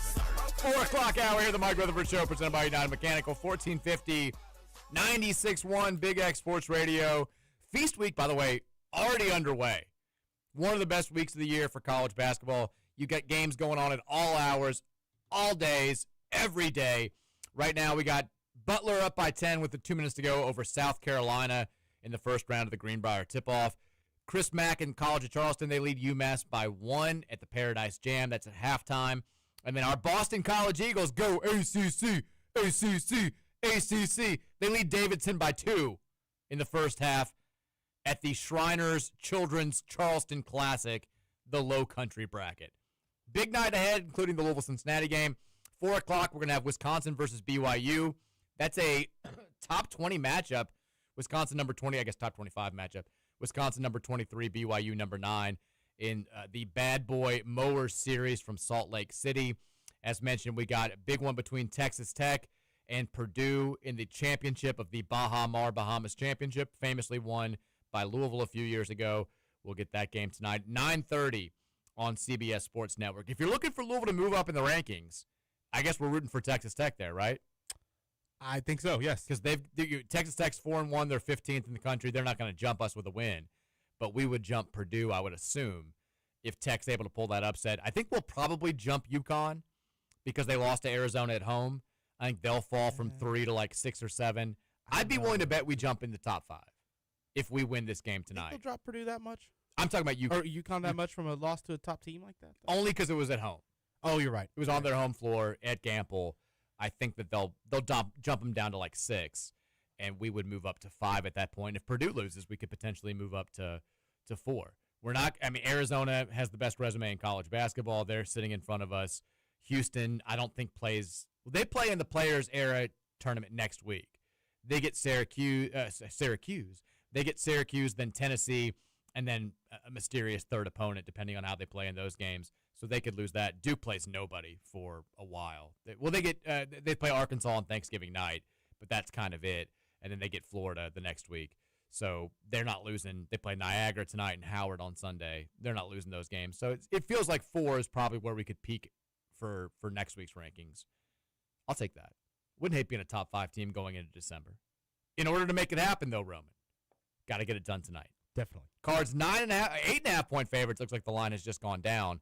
Louisville 8.5 point favorites over hated rival Cincinnati.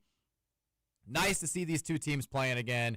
Don't love the venue that it's happening in, but it does sound like we've got a decent amount of fans that are already in downtown Cincinnati. I know. So Danny talked about it on the podcast yesterday. He was going with his whole family. His brother just got back from a wedding vacation with one of his friends was getting married in Guatemala, and I guess couldn't make it to the game. So Danny went to his kid's school, pulled him out, and surprised him by saying they were going to the game and sent us a video of it. I was like, oh, what a cool moment. What a great dad thing to be able to do. He went and pulled his kid out of school and was like, we're going to the game. He's like, what? He's like, right now? What? Like, I was like, oh, man, that's fantastic. So he's headed down there. If you see him, just please give him a hard two-handed shove for me and just tell him F you. Be great. Before we get back to the Game Day Men's Health text line, you know what everyone actually wants for Christmas, Roman? Yes. What? Some gifts from Shop Kentuckiana. They want something that they'll use and enjoy. They don't want a gross sweater. They don't want knit socks. They want what they want. That's what makes shoppingkentuckiana.com such a hit. You can grab half-price gift certificates to restaurants, entertainment spots, and attractions all over Kentuckiana. Think Malibu Jacks, Parlor Pizza, 5-Iron Golf Louisville, and tons more. All of these deals are currently half off, which means you can double the fun without doubling the cost. Give these as gifts or use them for holiday outings with family and friends, or just use them for yourself. Head to shoppingkentuckiana.com and make your Christmas shopping look simple, local, and full of savings. Game Day Men's Health text lines 502-414-1450. Let's get back to your thoughts here. We'll be simulcasting at 4:30. Oh, no. That's okay. We have Keith coming on, though. That's football. He's talking football. Oh. This is why I said, can we figure this out before we Can we get him on right now? No. Okay. It's 4 or 5. He comes on 4:30 every Friday. I'll text him. Okay. Try if you can, and we'll try to make it work. But This is why I need to know these things.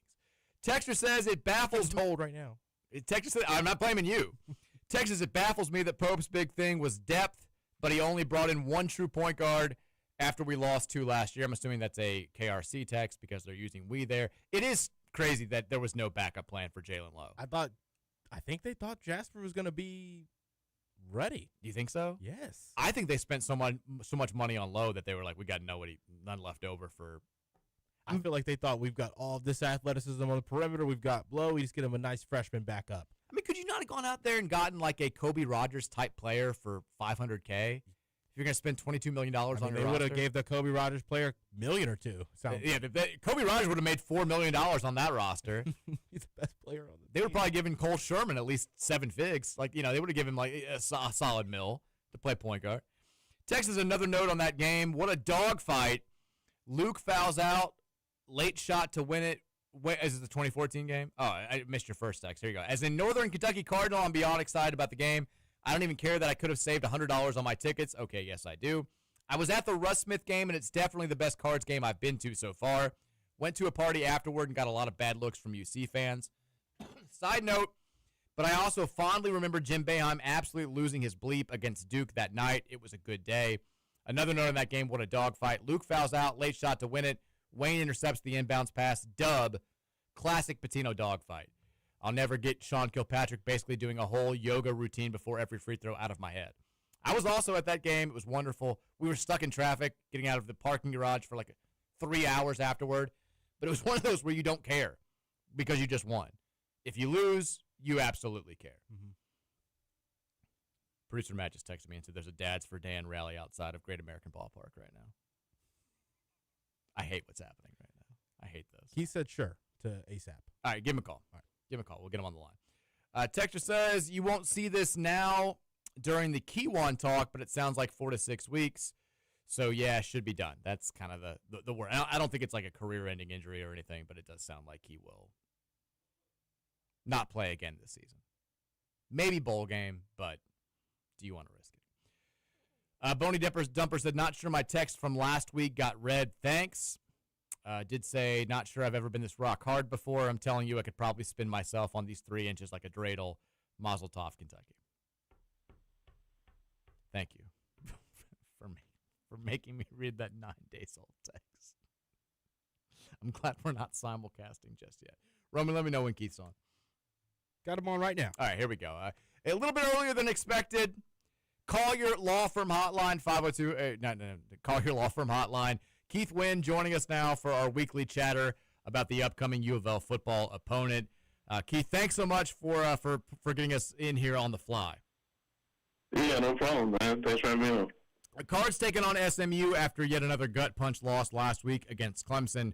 We had the added element of surprise last night with the news that Miller Moss is questionable for this game. Kewan Brown and Antonio Watts will not play. I mean, for you, how much intrigue does this add to the game, not knowing whether or not we're going to see a new quarterback behind center for the Cards? Yeah, I mean, I think it's a pretty big change, obviously, with Miller Moss taking essentially almost every snap this year. But at the same time, I think that it was probably time to at least try something different, see who else can maybe spark the offense, as well as kind of looking forward to next year and knowing what you got. But, I think the other aspect and the most interesting part of it, of course, is that SMU has some issues in pass defense, but they also cause a lot of turnover. So it's going to be a really interesting aspect if there's a different quarterback out there to see how they handle a kind of hectic, havoc type of defensive style that SMU plays with. Yeah, so no Kewan Brown for Louisville, no Isaac Brown for Louisville. Duke Watson, I believe, is going to be good to go here. You've got I think, still slightly hindered Colin Lacey at wide receiver. We don't know what the quarterback situation is going to look like. You mentioned it, SMU's defense, okay against the run, not good against the pass, forces a lot of turnovers, though. What becomes the offensive game plan if you're Louisville with the parts that we know are going to be out there? If I'm Jeff Brom, it's just kitchen sink at this point. I don't know if you have anything that you from a reliability standpoint to know what you have on offense, especially if Miller Moss isn't playing. But even if he is playing, you have Duke Watson, who has been ineffective this year, had some struggles with reading his blocks and whatnot, and so you don't know if he's going to be able to really be the guy we saw last year. And then, I think the passing game has struggled all year. So I don't know if they're, even against other poor pass defenses, they haven't really been able to do much. So, at this point, you've got to throw a lot of different things out there. You got to, throw some trick plays. You got to do whatever you can do to get your offense going, but while also not being reckless and turning the ball over, which SMU just kind of lives on, because at that point you put your defense in a bad spot. So I don't really know if there's anything that Jeff Brom has from a personnel standpoint right now that he can really feel good about. But that just leads me to believe more into do whatever it takes, throw it all out there and see what works, and hopefully they can get some going offense without their with some depth issues that they have right now. SMU, ton to play for in this game. They're 5-1 in the ACC. They're a couple of wins away from having a chance to once again play for a conference championship. I still have no idea how good they are. They got beat by two kind of whatever Big 12 teams. They beat Miami in a similar fashion to the way that we beat Miami. The week before that, they lost in a game where they only scored 12 points against Wake Forest. Compared to last year's SMU team, do you think this one is about the same, a little bit better, a little bit worse? I've got no handle on them. Yeah, I think you nailed it. It's hard to get a handle on them. I think they're just inconsistent. I think they're definitely not as good as they were last year. They lost a lot of guys, and I think that was something that, especially early in the season, it made more sense when they were struggling. But I'm a little bit surprised. That Wake Forest game was really weird. Offensively, they seem to have found something in Chris Johnson, a running back from Miami, super fast guy. But then he hasn't really been able to click every week. They've had to replace a couple of their top receivers, but their replacements have played well. So I don't know if it's just maybe a lack of depth at receiver. I think Kevin Jennings having his nagging leg injury that he's had is an issue, and them not really knowing exactly what their run game is going to be every week. On the defensive side, they really did lose just about everybody. They had the two very good safeties that came back, and they have a couple other guys that stepped up from lower roles into larger, more expanded roles. But they lost some NFL guys on defense, and they've been trying to figure it out all year. They've also had a lot of injuries, and some of those guys are back now, and I think that's a factor in how this game's going to turn out with those guys coming back. With Jennings, the numbers are, I think, pretty similar to what he put up last year in terms of the passing yards. It seems like he's running it a lot less this season, which would be good news for us in this game. Is that just, you think, because of the injuries that he's been dealing with? Yeah, I would also compare it to kind of that, Lamar Jackson year one to show that he can play out of the pocket. It seems like he's purposely trying to stay in the pocket a lot more. I mean, he's had some moments where wide open running lanes where he's just decided not to run and throwing a poor pass instead, and just really out of the character, and really doesn't make any sense from any quarterback standpoint. Even a non-mobile quarterback would take some of these runs that he's passing up. So I think it's a little bit more of a mental thing of him trying to be the pocket passer, maybe show that he can do it, but also just maybe he feels like that's a better thing to do for his offense. And it's worked lately because I think that the injury has kind of forced him to really be a pocket passer, as opposed to maybe having to split his mind on it and make that decision to run or pass. He's having to pass more. I think the bye week, I would imagine that's going to help his injury, and I'm really interested to see if he takes advantage of what Louisville allowed him to do last year, which was to run wild when they got aggressive. So I think it's a little bit of an injury. I think that's more the middle of the season. But he started the year really wanting to show that he's a pocket passer, and he's done pretty well. But he's got to be able to use his legs if he wants to be the most dynamic player he can be. There's no Brashard Smith, who killed us last year, on this team. How are the weapons that Jennings has around him, though, this season? Yeah, I think they're a little deeper at running back. I know they have some injuries there, some nagging injuries, but they've got three guys that I think they feel good about. Big back, 225-pound guy. Not gonna lie to you, his name escapes me right now. But Chris Johnson is the wild card to me. He's the Brashard Smith type of guy, super fast guy. Miami transfer, just like Brashard Smith. Track guy, he can get out in the open field and go. So I think that's something that has helped them in the late season, is that they have those three guys in the backfield that they can kind of play in different types of roles. And his outside receivers have been really, really good as well. Ronaldo Brinson is the guy that they got outside. I like R.J. Maryland, who's their tight end. He's an NFL guy. I think he can be a first or second round pick. Outstanding tight end. Really runs like a wide receiver, but he's huge. Those guys, they have tons of options for him. I think it's about how they game plan and how they spread the ball around. And again, those injuries have kind of nagged them for the year. But they've got tons of options, tons of weapons that they can go to. They just haven't really done all that well consistently of spreading that ball around. We'll see how they do tomorrow. We're talking with Keith Wynn here on the Call Your Law Firm hotline, getting ready for tomorrow afternoon's game in Dallas between Louisville and SMU. You mentioned the Wake Forest game, and I know Wake has a good defense. They've been playing great football for a while there, but holding SMU to 12 points, I think they didn't score in the first or the fourth quarters. What did they do really effectively against the Mustangs that maybe Louisville could go out there and mimic tomorrow afternoon? I think they did a good job stopping the run. I thought that was something that was really impressive. And I think the big thing with Wake that they're able to do on defense is they're aggressive, but they contain people really well. So they really stop them from getting any big plays. SMU on both sides of the ball is just big plays all game.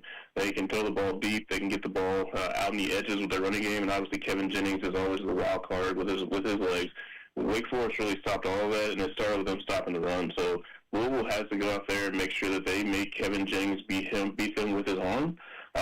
Last year, I think that was the game plan, and he was able to run wild, and that was something that, I don't know that even last year, as talented as he is, he's never been a very super dynamic runner. He's just done that when it's available, and Louisville just kind of opened up, parted the seats for him a couple times. They've got to make him, stay in the pocket and really beat them with his arm. That's what Wake was able to do, and they were able to take away the big plays. And at that point, then you keep it close. We said this a couple times this year. You keep the game close, and anything can happen. And Wake did a good job, and they got that last-second field goal after giving up a late score themselves. So it's really about just doing what you can do to make sure that you're not allowing SMU to be explosive, and it starts and ends with stopping the run.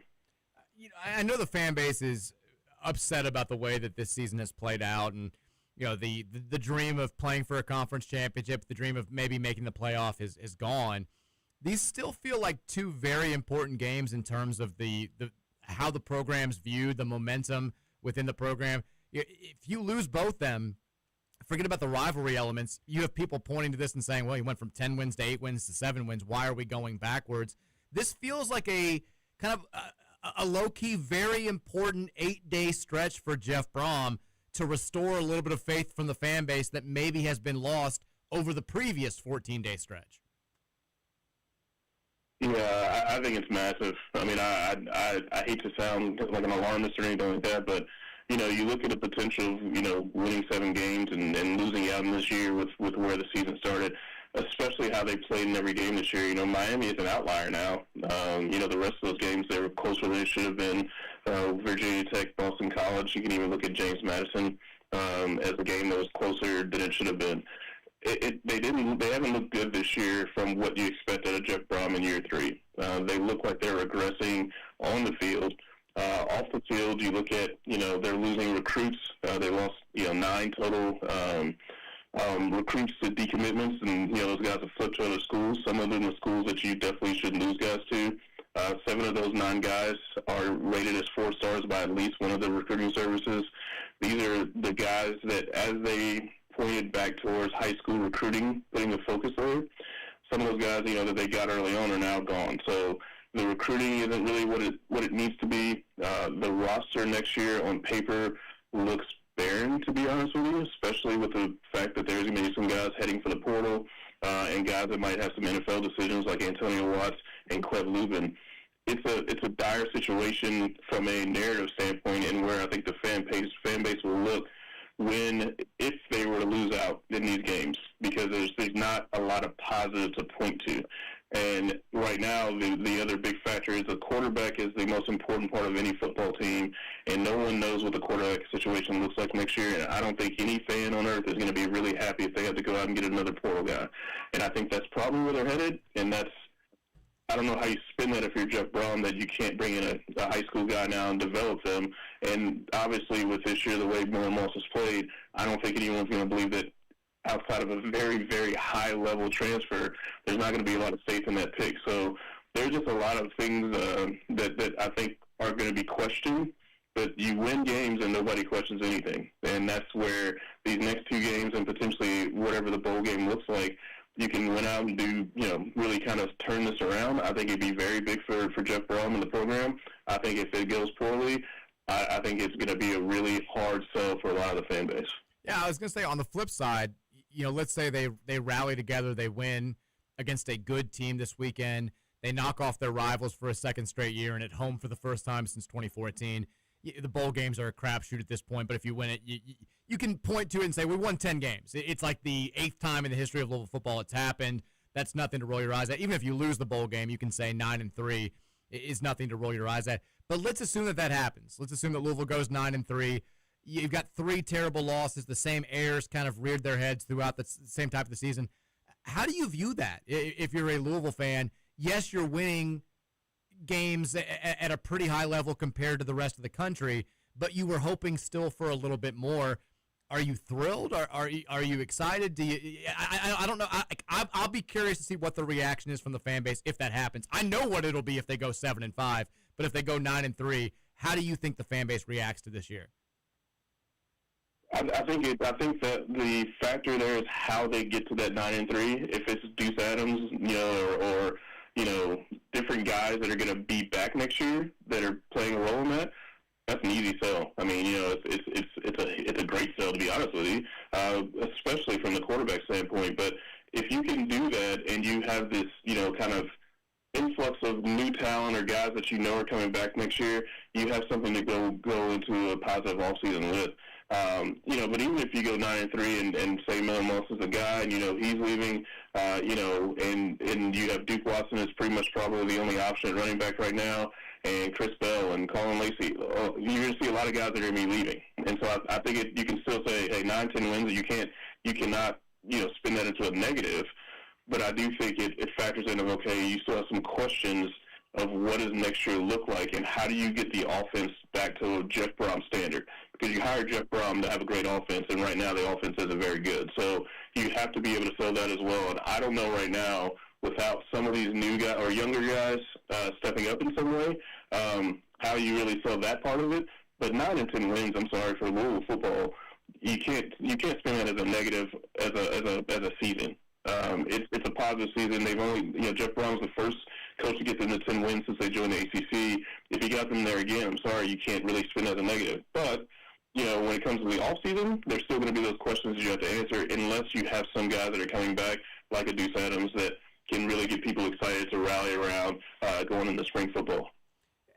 It feels like regardless of if it's 9-3, 8-4, or 7-5, this season's still going to be viewed as something of a wasted opportunity just because of the way the schedule played out, how close Louisville was, and then also the relative lack of strength within the ACC. I mean, is it safe to say that we'll always look back at this as kind of we should have capitalized more on us beating the only team that was clearly more talented than us in this conference and then still somehow finding a way to lose 3 games at home? Yeah, absolutely. I think the Cal loss is one that I think will, that'll always be the letdown game, but I think that the Clemson loss to me is, probably just as bad. I don't think that Clemson looked, markedly better than Louisville, from a talent and physicality and that standpoint last week. They just, blew the game, an opportunity to get another win against Clemson.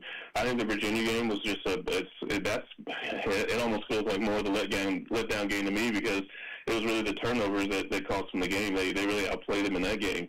But, I think that the other thing that comes out is that it's 3 years of just kind of these 1 point, 2 point losses over time. It gets old, right? I mean, at some point you kind of want something to change. You want to see them get away from those types of situations because even the wins were closer than they should have been. So, you want to see at some point, Jeff Brom, the offense that he's able to bring to the table to really show what it can be. And I think the other thing that I think will definitely stand out about this year, no matter how it ends, is this is a much better defense than anybody expected Jeff Brom to field at Louisville. It's one of the best defenses in the last handful of years for Louisville. And I think that's the wasted opportunity is that if you brought last year's offense to the table or 2 years ago offense to the table with this defense, they're going to the playoff. And so being able to have complementary sides of the ball, it's something that Jeff Brom has to answer for. That's part of his job, is to make sure the roster, the play calling, everything is balanced on both sides of the field, and he hasn't been able to really do that in 3 years. And so those are the things that he has to find a way to get to.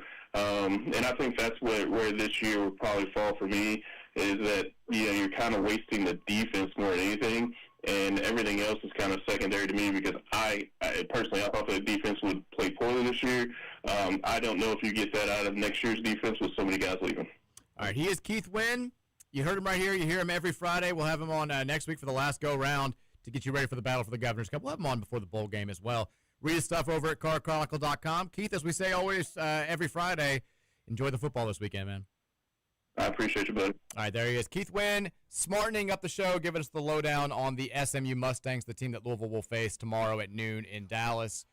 Going to take a break. When we come back, final hour of the show, we'll get you ready for tip-off between Louisville and Cincinnati. Keep it locked right here. It's the Mike Rutherford Show, presented by United Mechanical on the Big X.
Woo! Final hour here. Friday edition of the Mike Rutherford Show, presented by United Mechanical and Nexus Plus, Louisville's newest construction management company. 1450 96.1, and now simulcasting on 970 WGTK. If you are listening on 970, keep it locked right here. We will roll straight into the official pregame show coming up at 5:30, and then they'll have you covered for tip-off between Louisville and 5. They'll start at 5. So we're on there from 4:30 to 5, and then back from 5 to 5:30 on our stations. Yes. So we're not off at 5. Nope. Okay. The Learfield will start at 5. There we go. Getting the early pre-game show. Okay. So you got us for 30 minutes here. 5 o'clock is when the pregame coverage will start. 6:30, actual tip-off between Louisville and Cincinnati. Going down at Heritage Bank Center in downtown Cincinnati. This is the Hoops Classic, but more importantly, it's the resumption of the longest and most played rivalry in Louisville basketball history, a series that dates back to 1921. No team has played U of L in hoops more than Cincinnati. This will be the 101st meeting in the history of both programs, and Louisville leads the all-time series 56-44. Now, they do have a losing record in neutral site games. Cards just 3-4 against Cincinnati on neutral courts. But like we said, the game in Hawaii, the 7th-place consolation game at the 2022 Maui Invitational, it doesn't count. We're not acknowledging it. It never took place. So 3-3 on neutral. 3-3 on neutral, and we're still riding a winning streak that dates all the way back to 2014 in this series. We've not lost to them, Roman, since January 30th, 2014, when they beat us at home. But we got them back at Cincinnati that same year. Cards and Bearcats resuming their rivalry. It's a big one for both teams. I feel like it's, don't get me wrong, this is a big game for us for purposes beyond just rivalry and vibes and all that good stuff. This will likely be, when all said and done, I think a quad.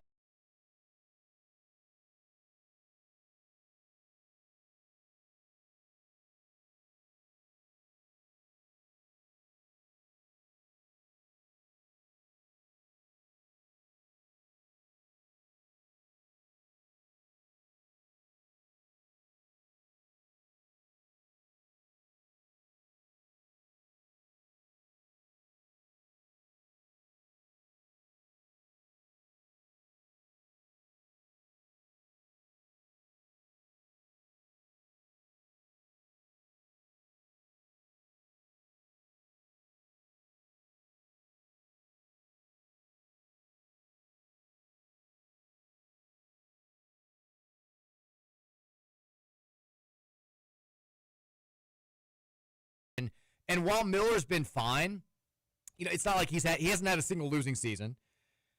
They haven't made the NCAA tournament, though. And that's kind of the bare minimum when you're at a program like Cincinnati. Mick Cronin got them to the NCAA tournament every year. He just never got them past the opening weekend.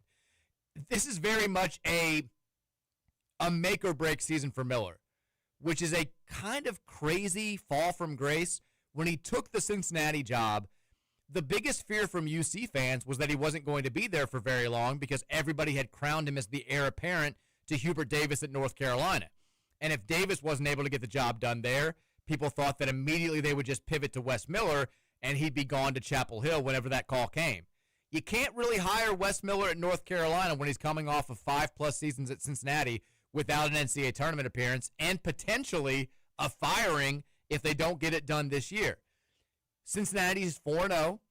They beat up on the 3 bye teams they were supposed to. They've got a win over Dayton that now looks a little bit better than it did at the start of the week because Dayton went to Marquette and knocked them off on the road in overtime. But when you look at their non-con schedule, they play Georgia next month. They'll play Xavier, who looks like they're down with Richard Pitino, and they'll play Clemson. None of those are top 25 teams. None of those, I think, are teams that are guaranteed to be in the NCAA tournament. We are a top 10 team. I feel like we're pretty much a lock to be in the NCAA tournament. This is the only non-con game that Cincinnati has on its schedule where you feel like you know beyond a shadow of a doubt that you will have done something great if you win that game. This is a big spot for the Bearcats. It's a win that they can hang their hat on going into Big 12 play. It's a win that they feel like will resonate for 5 months to come. We've got to know that we're going to get their best shot. I think they're going to get our best shot. It should be a fantastic basketball game. I'm hopeful that we look as good as we think this team is going to be this season. Roman, before we get back to the text line. Got Russ up on the stream for us right now. Got Game-winning shot over Kilpatrick. Oh, look at that. Joining us here live in the studio. Everyone thought Terry Rozier was going up with that shot. I think Terry thought he was going up with that shot, and then he saw Russ and was like, I'm giving it to the senior. And Russ. I didn't think he had enough of a window. It was very, very tight. The call was a fantastic call from Kevin Harlan or whoever was on the call that day. A cold-blooded deuce was the call. I think I named my fantasy NCAA tournament bracket that year, a cold-blooded deuce. Great game, great memory. The last time these two teams played, because, again, the Maui game doesn't count. If you had one key to victory, we've broke this down in the first hour. We'll kind of rehash some of those thoughts. One key to victory for Louisville in this game. What's the biggest thing that they absolutely have to do to come out with a win? Win the turnover battle. Okay. It's not really a big key thing when you're thinking about teams that are running, but you're going to expect both teams to have a handful of turnovers when you have this type of pace of play. Sure. But I think the team that takes care of the basketball more and has more clean possessions in this game is going to win the game. No, I think that's a good one. When you look at the way that they've played so far this season. Now, having said that, in their biggest win of the season so far against Dayton, Cincinnati turned the ball over 24 times, and Dayton only turned it over 13 times. They didn't capitalize, yeah. Yeah. It's because Dayton tried to run with them. They did. Now, we're obviously going to run as well. It is crazy looking at – Dayton's big thing was they were 2 of 26 from 3. If we go That's what I mean. Like, they tried to run at that pace and shoot at that pace when they don't have the shooting for it. Yeah, if we go 2 of 26 from 3, I don't like our chances either, regardless of how the turnovers play out. But I do think it's a great point. Cincinnati's statistical profile is strange. They play low-scoring games. Their offensive numbers are bad. Their defensive numbers are extraordinary. They play fast, ugly basketball. But they play at a breakneck pace. Everything about their profile says plotting, old school Mick Cronin, strangle them slowly type basketball, and that's not it at all. Fast, ugly basketball is the exact way to phrase it. And when you're going up against a team that plays that style, I think it's super easy to fall into that trap of, well, we can make mistakes. We can waste this possession. We'll get those points back. We'll get those back. And the reality is, when you get in those half-court sets, that's when they squeeze the life out of you. Louisville has done such a good job at playing fast without turning the ball over so far this season. I think you're exactly right. They've got to value the possession, even if it feels like their opponents aren't doing the same thing. Because that's been Cincinnati's big Achilles heel. They don't shoot it well from the outside. They don't shoot it particularly well from the inside, outside of, Chom and Baba Miller having layups around the basket. But they get to the free throw line a bunch. They don't shoot it well at the free throw line, but they get there a ton. But they also they are begging opponents to score points off of turnovers. And so far, they haven't gone up against a squad that's been able to capitalize. That can really light them up. We should be able to capitalize. That's an area where you throw it away, and we get a fast break with Ryan Conwell, Michael Brown, and Isaac McNeely. You're expecting a clear look from the outside or a layup at the basket.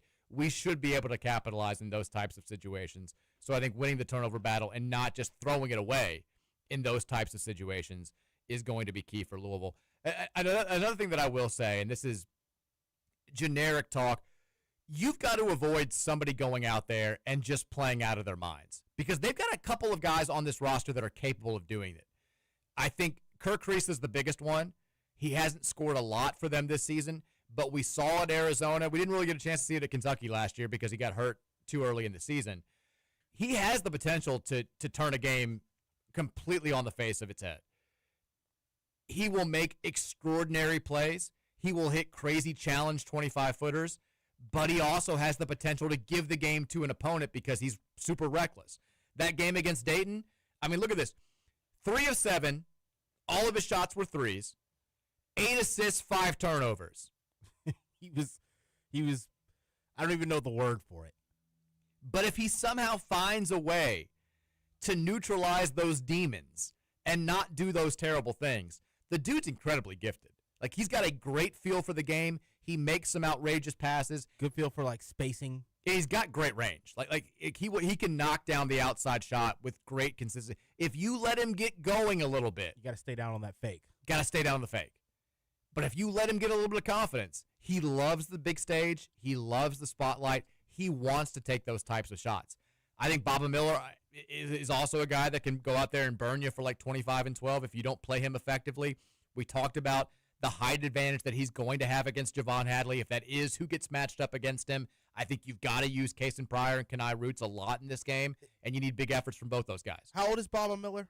He's a senior. He's been around the block. He played at Florida State for a couple of years. He played at Florida Atlantic last year, and I think he started his career somewhere else. But he's played. He's old. He's from Spain. He's like a 23-year-old Spanish 4-year college player. I was gonna say like he doesn't really like. I feel like Kason Pryor is the best matchup for him, but I feel like Kason has to be careful in this game. And yes, you're not getting in this kid's head. Yes, he doesn't even like think about things the same way. I feel like when you just watch him play, and then a couple times I've heard him talk, Kason has to like keep his cool in this game and not let the potential chippiness get ahead of him. Because I do think he's going to get more minutes than we've seen in the last couple games. So. We need him to be a defensive player.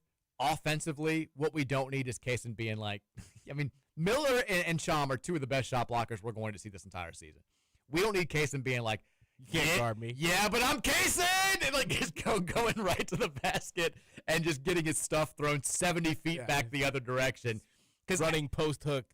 Both those guys have a size and a little bit of an athleticism advantage on Pryor, who's still working his way back to playing strength. Kenai, though, he's got the athleticism to give us a big lift in this game. This is one of those where you go to Kenai and you say, look, I know you want more time this year. I know you want to be more of a factor in what we're going to accomplish. This is one of those games where you earn that trust. Yeah, we don't care what happens on the offensive end. You go out there, you defend every player in front of you like your life's on the line. Yeah, we're putting you in a big spot. Go out there and take advantage. If you do, next time we got a big game, you're going to be thrown right back out there. We need Kenai to step up and not look like – he can't look like a freshman under these lights. The other guy that I'll say you worry about going out there and having a big-time game is the freshman, Sean Abiev. He top 25 player in this much heralded recruiting class, 6'8", left-handed kid, has an outside shot, super athletic, will cram on you in transition. Not a great defender, but has the skills to be a good defender. If you get him in one-on-one situations, that's where he really wants to play. I think still learning how to adapt to the college game and playing with other great players around him. But he's got the ability for this to kind of be his coming out party and to announce himself to the rest of the college basketball world. Louisville cannot let that happen. Yeah. You've got to make him look like a freshman. For sure. I mean, if we're assuming that you've got to throw some, obviously our center's on Chom. Our 4, whether it's Hadley, Pryor, or Roots, is going to be on Baba Miller when he's out there. When Abayev is out there at the same time as those 2 gigantic guys, how do we handle him? What do we do there? I'm worried about the McNeely defensive minutes out here tonight. Yeah. You got to throw McNeely on a Creasha or a Thomas, and then I worry about the Thomas ability off the ball at that point. It feels like it's Conwell on Abayev, right? Yeah, which is still a disadvantage. But I think that because he's not being asked to go be that creator in the half court for them, I like the Conwell matchup there. Now, do you think we see Kelsey experiment with bigger lineups in this game? Okay. I think you see some Javon Hadley, Kenai Roos at the 3 and 4. I think you're going to have to. I think you're going to maybe lose the rebounding battle badly if you have a significant number of 3-guard lineups out there. Now, Adrian Woolley's kind of the differentiating factor in that, but I don't want McNeely shooting off the floor. So Pat Kelsey has his hands full tonight, and for some reason, I still feel really confident about this game. We've seen him experiment in the bye games when we've been up by a lot with playing Khalifa and Fru out there together. We've seen Zugris out there, and we've gone with big lineups. We were worried about the size of Indiana last year. Yeah, that Indiana team ended up sucking. True. And maybe the Cincinnati team ends up not being great either. But I do wonder if you see him for the first time in a game that feels like it's losable, experimenting early on with playing those same types of lineups in this game. Because you want to extend Chom away from the basket when he's on defense, but you've also got to find a guy that's capable of pushing him away from the. He's got good touch for a 7'2", 250 guy. Like, he's not the classic, a 7'2" shot blocker who on the other end only scores when it's catch and dunk. He'll finish putbacks. He can do some things down there. Put back against Dayton, I believe. Frew's got to push him out of the paint, and this will be the biggest test that he's had so far when it comes to that sort of thing. Because as good as some of Kentucky's bigs were supposed to be, they don't have that combination of a height and size. Yeah, I keep thinking about the Abiev, Miller, Chum lineup, Mike. And, I mean, going up against Hadley, Kanai, or McNeely, Hadley, and Frew. Yeah. It'll be an interesting chess match because Miller will also put some lineups out there that are more physical with their guards when they play Sincere Harris, and you mentioned Jalen Celestine. Like he'll play those guys a little bit, and then I think that's when Louisville will try to counter with Adrian Woolley and have more of the offensive lineup out there. But I mean, Cincinnati, they've got a unique combination of size and skill that we haven't seen yet. I'll clarify again. I don't want the UK fans listening to come here with pitchforks and torches. I'm not saying that they're better than Kentucky.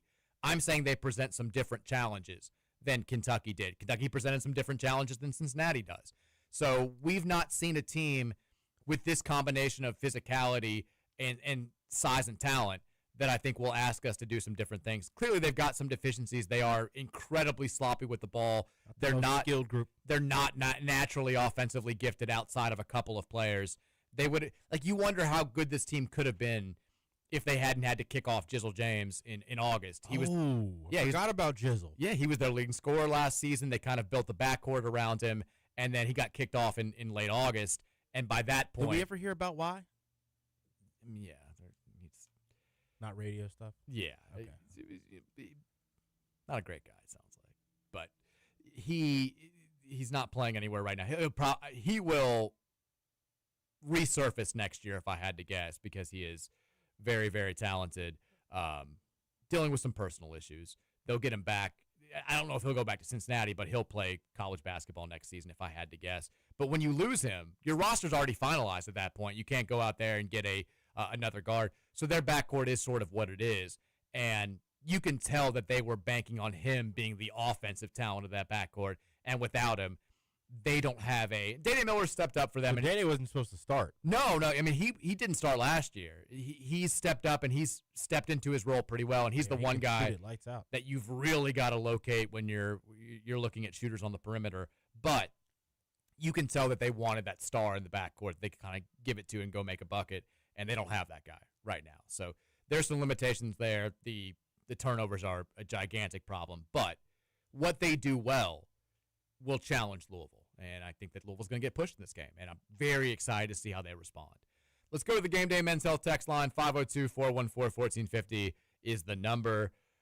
Texter says, Pat Kelsey's lover here. Me, when I hear that Miller Moss probably isn't playing this weekend, it's the Jordan. I used to pray for times like this. Chris Plummer says, I'm not comparing the two because I don't know if we'll ever see. I guess we need basketball text. I don't even know if we'll ever see a quarterback like Lamar Jackson. But he didn't know the playbook either and figured out along the way. I think anything we'll see from Deuce could be the guy next year. Hopefully. Hopefully you're right. See if we can find some basketball text here. Texter says, do we think we'll ever get the throwback infrared uniforms? You brought up a game yesterday that made me. Was it Syracuse we played against? We wore them. We wore them against Cincinnati in the Big East Tournament Championship game in 2012. That's it. That was one of the ugliest Big East Tournament Championship games of all time. Classic rock fight between Louisville and UC. And as so often has been the case over the years, we won. So yeah, that Peyton, the back of Peyton Siva's jersey in that infrared is engraved in my memory. Well, probably the most famous picture from the infrareds was him throwing that wraparound pass in the infrareds. Yeah. Because you got to remember, Cincinnati's also wearing their infra uniforms because they were right there with us. They had the same weird printed uniforms the next year that we did as well, the sleeved camo. So we both were rocking the infras. Ours were just more glaring because we were wearing the infrareds, which looked like orange, yeah. I think I've told this story before. When in 20 now time is remove the detail from. It was either 2014 or 2015. I think it was 2015. That team had some chemistry issues. They hadn't achieved at the level that they really wanted them to until they made that run to the Elite Eight. Going into the ACC tournament that year, Pitino wanted to wear the infrareds. Oh, I remember this. Yeah, he was like, I want to bring them back. And Tom Jurich was like, well, it's not. At this point, like Adidas is supplying us with the postseason jersey. They still do. They changed the uniforms up for the postseason, and like they kind of get to make that call. So Rick went to Tom Jurich and was like, can we veto them? And Tom was like, Rick, they're paying us like $500 million. We kind of got to do what they say. So Pitino tried to bring the infrareds back in 2015, and Jurich was like, I'm sorry, we can't kind of go against Adidas as well here. I think we'll see. Like at some point in time, they'll come back, right? They became legendary. I thought they would have by now, though. We'll do some sort of throwback game. The weirdest thing about I'm surprised they didn't even make like a jersey shirt for us or something. Yeah, they were just sort of forgotten after that run. The craziest thing is everybody has forgotten this, but when they came out, when they revealed that we were going to wear those for the Big East tournament and the NCAA tournament, everybody hated them. Yeah. You've also got to remember the state of the team was super low at that point. We had lost to South Florida on senior night in a game where we scored like 50 points.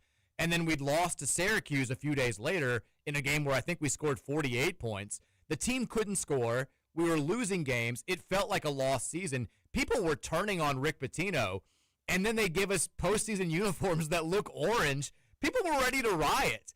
And we only love those uniforms because it became one of the most memorable marches in program history. We go from 7 seed in the Big East tournament to winning the Big East tournament 4 games in 4 days, and then going to the Final Four as a 4 seed, knocking off the number 1 seed in Michigan State Spartans along the way. That was the only reason we love those uniforms, is because we won a bunch of crazy games in them. But when they first came out, we didn't love them. Texas says, Mike, you said yesterday that we won the Baja Mar with Kenny Johnson coaching. Please reset these vibes. Mike Pegues. Did I say Kenny Johnson? Yeah. Oh, man. Well, my apologies. Mike. Yeah, that was the Mike Pegues tournament. We beat Mississippi State, and then we beat Maryland. We thought it also was the cursed tournament because Maryland fired, or what's his name, resigned like a week later. And then Chris Mack resigned like a month after that. So the 2 head coaches for the teams that played for the championship, neither one of them made it to February, which was kind of crazy. Texas says, I've been nervous all day for the Cincinnati game. I do enjoy having a B-ball team that we can invest so much again, though. Yeah, I mean, I think this is great. Like, I woke up today to multiple texts from multiple friends talking about the game, getting excited about the game. It feels like we're back in that frame of mind where we're counting down the minutes and just anxiously awaiting tip-off for a Louisville game in November, which, I mean, even early on last year, we hadn't had that level of confidence to be that it was kind of Atlantis that changed things. You know, we lost the game against Tennessee in a pretty lopsided fashion. People were curious to see if the team was going to be more than what we thought it was going to be at the beginning of the year. And they weren't exactly looking forward to the games the way that we are right now. It feels wonderful to be back. No question about it. Texas, let's go. Cards cruise over the -8.5. Kentucky also sucks. No hope with Pope. Texas, the throwbacks tonight are clean. Have we gotten a look at them? I haven't. Let me go see. Pull that up. See if we can get a look at the uniforms for tonight. Old school look for an old school game. I see the video. Ooh, I do like those. We're rocking the white. That's similar to last year. It looks similar to last year's overall uniforms. You can't really get a good look at the shorts, but it's white with the red trim and the red lettering, kind of block lettering. The practice jerseys they have on right now, those are cool too. The black ones? Those are really cool. Yeah. Those are like the uniforms that Duke and North Carolina wore that one year for an actual game. It's like, are those practice uniforms? like I love those as practice uniforms. I'd be a little bit disappointed if those were. I want that on a hoodie. Yeah, I mean, I love the logo, love the color scheme. I'd be disappointed if we wore those in an actual game. No, not at all. They look like practice uniforms, but cool practice uniforms. Texter says... Court looks cool as well. Court does look cool. Jim kind of a dump. I don't understand all the complaining about Heritage Bank from the Cincy fans. They've already played there this year. Oh, have they? The Dayton game was there for the first time in however many years, and they had a great crowd for it. They did have a really good crowd for that game. I don't think I realized that was Heritage. Maybe that's why they're so upset, is because they went to the game and they didn't like it, and now they're sad about going back. Yeah. I feel like that was all of us after the, what was it, TBT last year or this year? No, that game wasn't. It was at Fifth Third Arena. I'm looking at the box score right now. Yeah, could have sworn I heard him say Heritage. Absolutely, Fifth Third Arena. Yeah, because I watched I was. It looked very good from there, but yeah, they have not played there this season. I must have caught them talking about how the game against us was going to be there or something. Yeah, they said something about Heritage in the game. Maybe that's what it is. Like, I don't care how it is. All I care about is the number of Louisville fans that are there, and it sounds like we've got a solid contingent of fans that are already downtown getting ready for this game. You know what I'm going to say? Get out there, get drunk, make a difference. We got a half hour left in the show. We'll make some predictions, get you ready for tip-off. It's the Mike Rutherford Show, presented by United Mechanical, 1450 96.1 Big X Sports Radio. 9:70 pregame starts now.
up, baby. Let's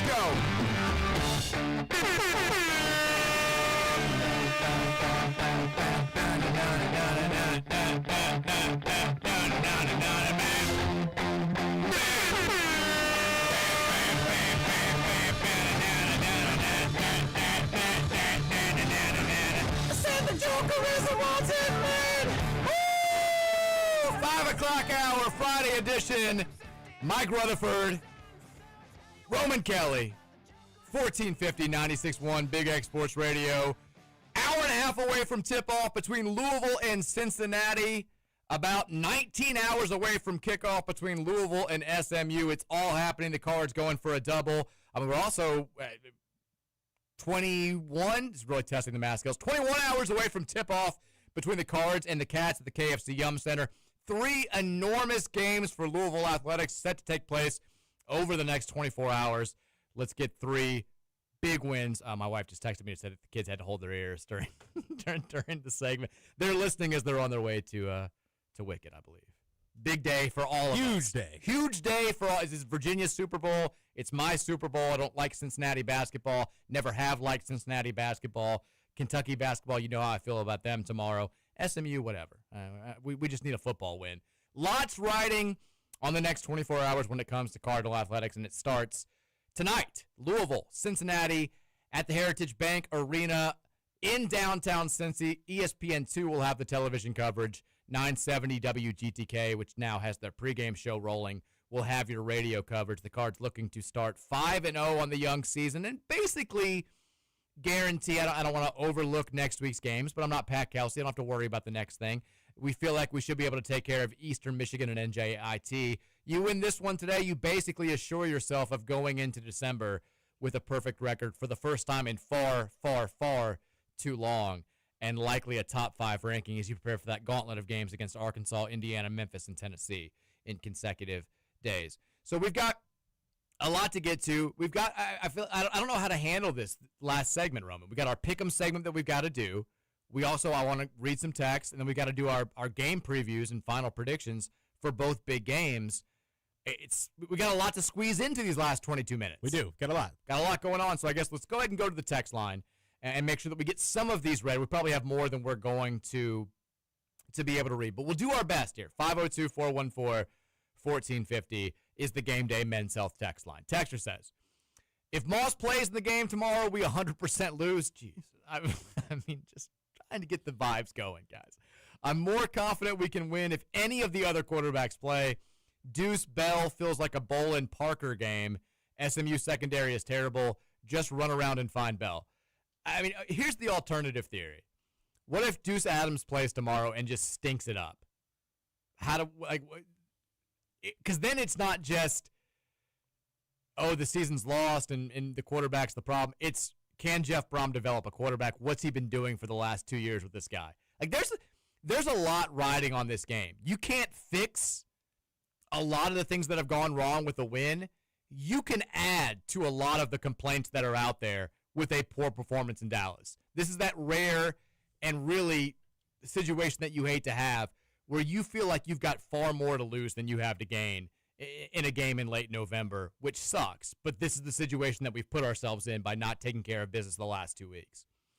Texter says, if Deuce is bad, Jeff, that's your fault. That's what I'm saying, and that's going to be the takeaway, and it's not wrong. Almost more of an issue than Miller Ross, who we knew was bad. That's what I'm saying. You got more to lose in this. And the other part is, if he goes out there and balls out, people are going to be like, why the hell wasn't he in the last month? You know? It's not a lot to gain in this situation outside of preventing more disdain and complaining and bad vibes. Texas says losing to SMU tomorrow will be the worst thing to happen in Dallas on November 22nd in American history. I mean, come on. It's a good text. It's a good text. Texas says, people on Twitter say I'm overreacting. Am I? I'm traumatized by this running back room. I guess we counted our eggs before they hatched. It feels like all 3 are going to hit the portal. Also, I've got people saying I'm crazy for thinking that Isaac is transferring. Let's not be delusional, folks. It's so obvious he hasn't been all in the entire year except for the Miami game. Anyway, I hope we see Deuce Adams the rest of the season. I don't think you're overreacting. I don't think that all three are going to transfer. I'm not guaranteeing it. I think that we got a good shot at bringing Kewan back. The other two, who knows? I think that you're going to see like Duke play really hard tomorrow because he's starting to kind of realize maybe the open market for next season isn't what he was hoping for because he hasn't really done much this year. So, I mean, Duke's got a lot to play for, personally and for this team. He needs to go out there and show something if he wants to make money here or anywhere else next season. And I think he's kind of starting to realize that. Texas is a great article you shared on Twitter about the Louisville-Cincinnati game earlier, Mike. It really is a great rivalry that means a lot to many people. Well, thank you. I shared it because I wrote it. Wouldn't share it if I didn't. I'm just joking. But I appreciate that. It's big-time rivalry for, I think, all of us, but it does mean a little bit more to those of us who grew up in the 90s, and it was kind of one of those first defining – it was the defining non-Kentucky basketball rivalry of my youth, and it feels good to have these two teams going at it again as long as we win. If we lose, then I wish they just had never played again. Scootator says, sends in the same picture again. Love it. I mean, just every day this week, we're just going to get Pat Kelsey shoving that ball where the sun doesn't shine. But it's since he's coached. I know. He changed it. He did it earlier this week. He sent it in already with Wes Miller and the Bearcat head on the Wildcat body. I want him to do it every game now. He's going to have to find a way to do it for the Eastern Michigan. He's going to put the Eagle on there. Stan Heath, you're up next. Texas said, I knew I wasn't tripping when I heard it the other week. You guys are playing a fake version of We Fly High. That's not even Jim Jones. Unless you guys are playing a remix, you guys have been fooled. Was that the U of L version? We're not playing that one. No, I'm just playing a clean one now. It's just a clean version. Same song. Somebody found the, your last name is Adam Haynes on Twitter. Found the Orange Bowl version and tweeted at me the other day. Oh. We Orange Bowl, and I forget. It's even better than I remembered it being. Fantastic. Oh, God, my degenerate Dallas fan friends sent me in the lines for tonight's high school football games. Atherton's on. There are people in Texas, Roman, betting on Atherton Ravens football. How far we've come. They're an 8.5-point favorite tonight over Bowling Green. -115. You want to get in on that action? I'm in on that. What a degenerate. What an absolute degen. Trinity's a 42.5-point favorite. St. X is a 28.5-point favorite over Mayo. Real deal human beings are utilizing those spreads halfway across the country. Texture says, last time we played in the stadium, we got air raided by a service academy. That's right. Nevertheless, I'm en route to Dallas right now. Praying we let Deuce cut it loose. A 60-yard touchdown to Trayshawn Hurry would give me life. Props to you if you're making that trip down there. Hopefully you come back with a victory. Any 60-yard touchdown would give me life. Yeah. Texture says, tonight I'm most interested in our game plan for Abayev and Baba Miller. They mirror some similarly sized guys at the 3 and 4 spots in the ACC, like Caleb Wilson, Cam Boozer, Dame Sarr, DeRitter, Darian Williams, etc. That could give us trouble. It's the most glaring defensive hole in our roster if Roots doesn't develop and until Pryor's all the way back. I still think it's Cards 93-77 at the final buzzer. It's a good point, too. You know, it's not the last time that we're going to see supremely gifted 6'8", 6'9", 6'10 guys that can score at all three levels and do a variety of things that we maybe don't have right now on our roster at that same position.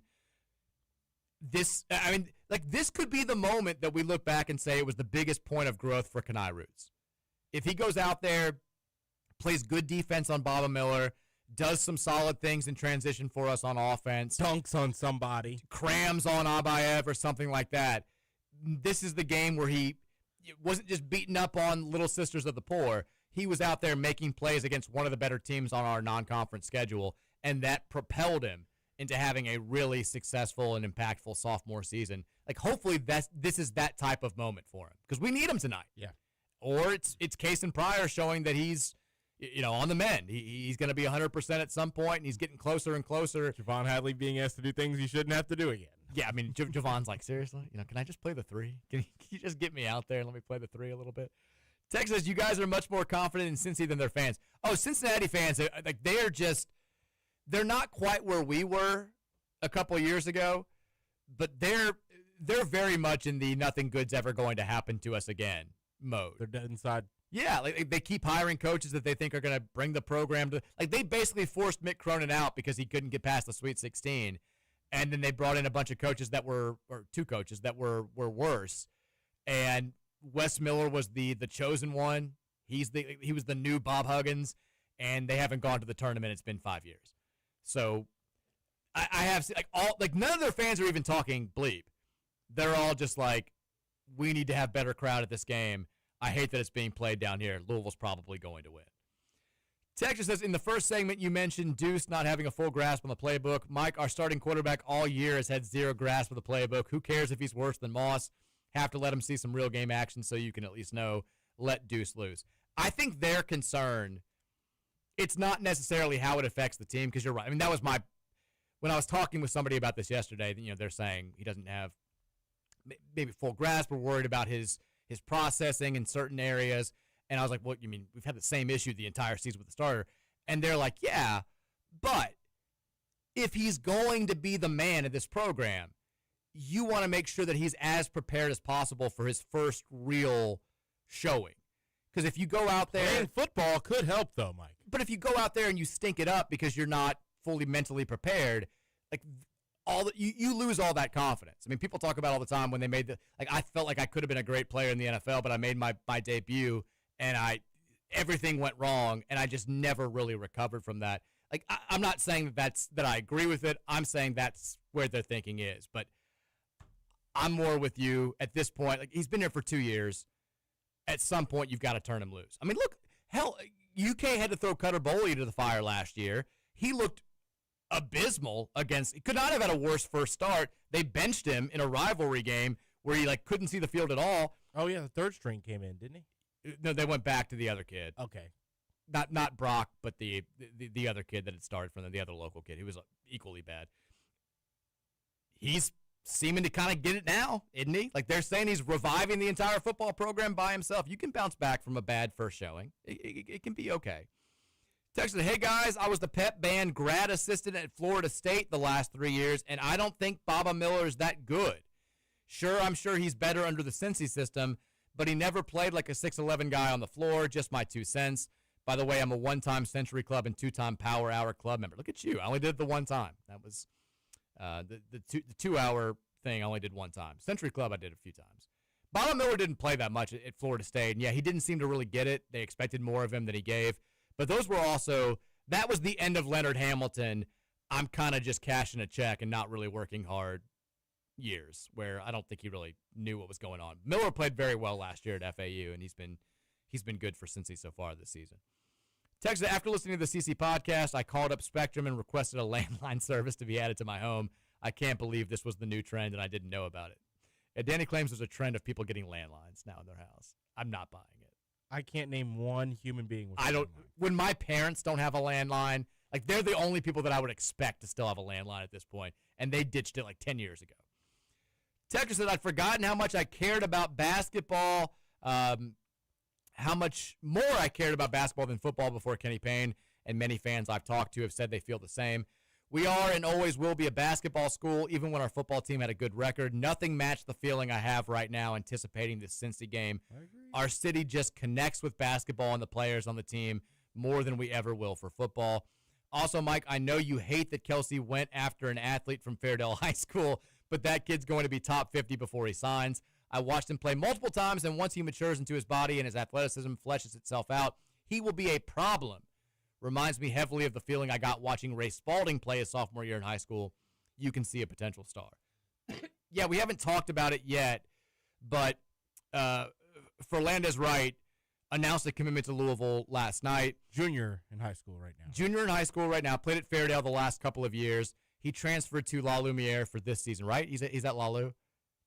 I thought he was still at Fairdale. No. He transferred for this season. He's not local anymore, but he was local. He's now, he's at La Lumiere. First season there, 6'7" power forward. I did love the UK fans still being like, oh, he picked Louisville over Jacksonville and Akron. Like, he's ranked fairly low right now in the ranking systems. Louisville believes he's going to be a player. You also go after him for a couple of reasons. We're recruiting heavily a couple of, I think, his teammates at La Lu in the 2027 class. and also local kid. If I think that get him in. Pat Kelsey wants to recruit local talent that he feels like fits the system. They love the kid's motor. He's a high-energy guy. Everyone I know from this area that's had interactions with him, I mean, they echo what the texter said. Nothing but good things to say. Relate his game to a past Louisville player. Sidney Curry? No. He's not. He's a true power forward. Curry was more of like, I can't play the power forward position. I'm a center, but an undersized center. Like little Alex Sanders in the game, maybe from back in the day. Ray Spalding is an interesting comp. He's a little bit shorter than Ray. I think he's a little bit broader. Ray also had like freakish wingspan at that age. I mean, Ray, his arms were like touching the floor, which was crazy. He was also Ray. I think was a little bit timid. Like Ray, talking to people that were on the staff at that time, like they weren't sure if they were going to offer Ray until it became like, hey, Duke really wants him. You need to act now, because they would watch him practice and they would be like, this kid hates basketball. He's not active. And then they would watch him practice again. They're like, that's the best practice I've ever seen from a recruit in my entire life. They just couldn't like figure out exactly what he brought to the table, or how motivated he was going to be. Turned out to be a good signing for sure. If he ends up being half the player Ray was, it'll be worthwhile. Texter says, it's a good one. Which one? People are afraid to be bold and arrogant with this basketball team, and we shouldn't be. Cincinnati fans are more concerned with a local high school football game than they are with this basketball game. Cincy's defensive numbers are propped up by playing bad teams. Our guards can shoot over Short, Day and Chrisa without issue. We win by double digits. Trust PK. I don't like that Kerr Krisha gets Kerr on his jersey. I don't either. You're not a soccer player, and you're not like, you got to be an elite soccer player, I feel like, to be getting that, Well, what's the explanation? He's from Estonia. Not Neymar. He's from Estonia, and they go by, the last name is the first name over there, and that's the way that it works. Oh, okay. I'm kind of like you, though. I'm like, just go with Krisa. Come on. Adhere by our standards, Kerr. You're America now. Texter says, here's a Friday shout-out. Former U of L offensive coordinator Lance Taylor. They're one win away from the MAC regular season championship. I felt like he was kind of a rising star in the sport, and I'm interested if his name will pop up in any of these coaching searches. Congrats to Lance. Well done. Texas says, Chris Bell looks like he has a very tiny helmet or an extremely large head. His helmet seems to be at maximum capacity. Am I the only one seeing this? I don't know, but his image for, like, when they do the starting lineup images at the bottom of the screen, like they're just showing his face, like his media day picture. He has this baby face. He does not look like he does. It looks like he's 18 years old still. Especially when he smiles. Miller Tile, that tweet that you sent in, that's a fake account. That's the Scott Hughes college basketball account. It's getting everybody. It got Seth Davis a couple of weeks ago. It's a troll account. He put out something saying Otega always taking an indefinite leave of absence. It's not true. My God, Mike, that's a level of degeneracy I didn't know. You can gamble on Atherton football. My buddy now is asking me for a pick. I don't know if I feel like I can do this. Give him the pick. He just goes, I just looked at Atherton's schedule. When did they become a football school? All caps. We gotta do picks. We don't have much time here. Let's get to it. Real quick, pick'em segment. I'm still holding on to a 1-game lead. We've only got 2 weeks left after this. I am 84-36. Roman, you are 83-37. Let's get right to it tonight. High school game of the week, round 3 of the local playoffs. Male at St. X. Roman, who you got? St. X rolls. St. X rolls as well. Male, they had their season win last week, knocking off Manual, getting revenge there. Big-time performance. The season ends tonight. Western Kentucky, you'll hear it right here on our station. They're on the road taking on LSU. Chance for a huge victory for the Tops if they can get it done. They're 21-point dogs. Roman, any shot for the Western Kentucky Hilltoppers? I think they can get it done. You're taking Western to win? I think they can win. Are you picking them? I'm picking them to win. Okay. Give me LSU. Kentucky, looking for a 4th straight win, is on the road taking on Vanderbilt, the number 14 team in the country. 3:30 on ESPN. Vandy's an 8.5-point favorite. Roman, who you got? Give me Vanderbilt. I got Vandy as well. I'm finally picking against UK. Your UK hatreds kind of doomed you here. You're 1 game behind because you took Tennessee Tech last week. Missouri, big-time game in the SEC now. Number 22 in the country, on the road taking on number 8 Oklahoma. OU, 6.5-point home favorites, noon kickoff on ABC. What you got? I think they bounce back. Give me Oklahoma.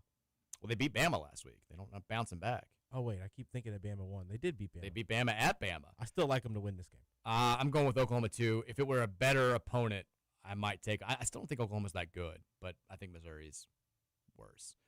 Big game in the Big Ten. Still feels weird to say that. Two 6-1 West Coast Big Ten teams. 3:30 on CBS. Number 15 USC on the road taking on number 7 Oregon. Huge CFP implications. Who wins? Oregon wins. Ugly football game though. I'm kind of starting to think I don't think anybody's good besides like 3 teams in college football. I don't think Oregon's the 7th best team. I really don't think USC is the 15th best team. Give me the Ducks. I think it's an ugly game as well. Arkansas and Bobby Petrino, they've been close to a lot of wins, but they're 0-6 in the SEC. They're on the road taking on Texas. Still not getting a lot of love from the odds makers, the Longhorns. 8.5-point favorites over a 2-8 team, 3:30 on ABC. Does Bobby get his signature victory as Arkansas's interim, Roman? No. They make this one interesting, I do think so, because that Texas offense can be stagnant at times, but Texas is going to win this game. I get Texas as well. But I think I'm with you. I think Arkansas covers. TCU on the road taking on Houston. Cougars still alive in the Big 12 title race. This is a 4 o'clock kickoff on Fox. Houston 1.5-point Houston favorites. football. I always will. Okay. They're not winning. Okay, I like it. TCU, getting a lot of love right now. I got Houston. 7 o'clock on ESPN. Pitt is on the road taking on Georgia Tech. This is the game of the week in the ACC. Both teams with 1 loss. Both teams chasing the ACC title. Georgia Tech looking a little iffy lately. They're 2.5-point home favorites. Roman, who you got? I would like the home team in this game. Wish it was in Pitt, but give me Georgia Tech. I'm taking Pitt. I think that they were holding back last week against Notre Dame. I think that Pat Narduzzi said it. That game didn't matter. This one does. They go into old Bobby Dodd and pull off a victory that gives them the inside track to the ACC title game. And if the ACC refs can fix this one, they're going to fix it for Georgia Tech because you don't want 7-3 Pitt going to the conference title game. 7:30 on ABC. This is a bad week for college football, by the way. Tennessee is on the road taking on Florida. Tennessee's CFP hopes still on life support. They're a 4.5-point road favorite in this old rivalry.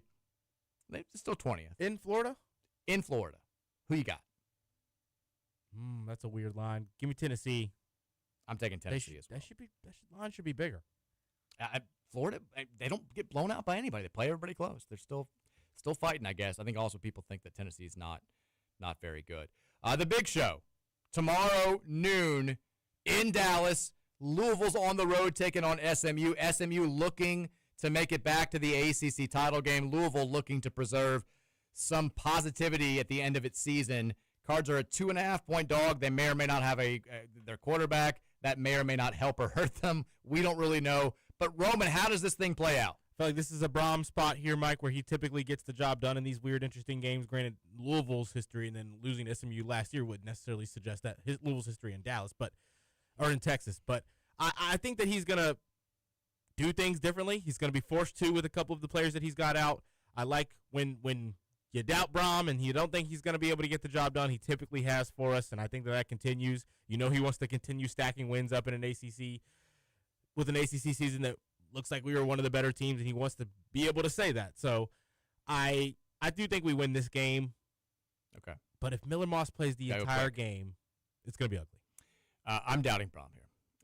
Last week we saw our streak of consecutive games with 24 points, and I think this week we see our streak of consecutive games without a plus 7-point loss, and give me SMU 33-20. I don't like it. I don't like it at all. I don't feel good about it. But. Give me the Cards. Okay. Hope you're right. Louisville, Cincinnati now tipping off in about an hour. Cards are a 9.5-point favorite. Roman, give me a score. Ooh. Cards win this one 83-77. I think Louisville wins. I think it's close in the first half. I think it's close early in the second half. They pull away. They keep Cincinnati at arm's length. Louisville 86, Cincinnati 78. We're celebrating on Monday. Have a fantastic weekend. We're loaded with sports. Monday, Feast Week begins. We'll get you excited about that. Let's go. Go Cards. Beat SMU. Beat Kentucky in women's basketball. Beat Cincinnati tonight. We'll see you guys on Monday. Go Cards. Go Cards. The Mike Rutherford Show was brought to you by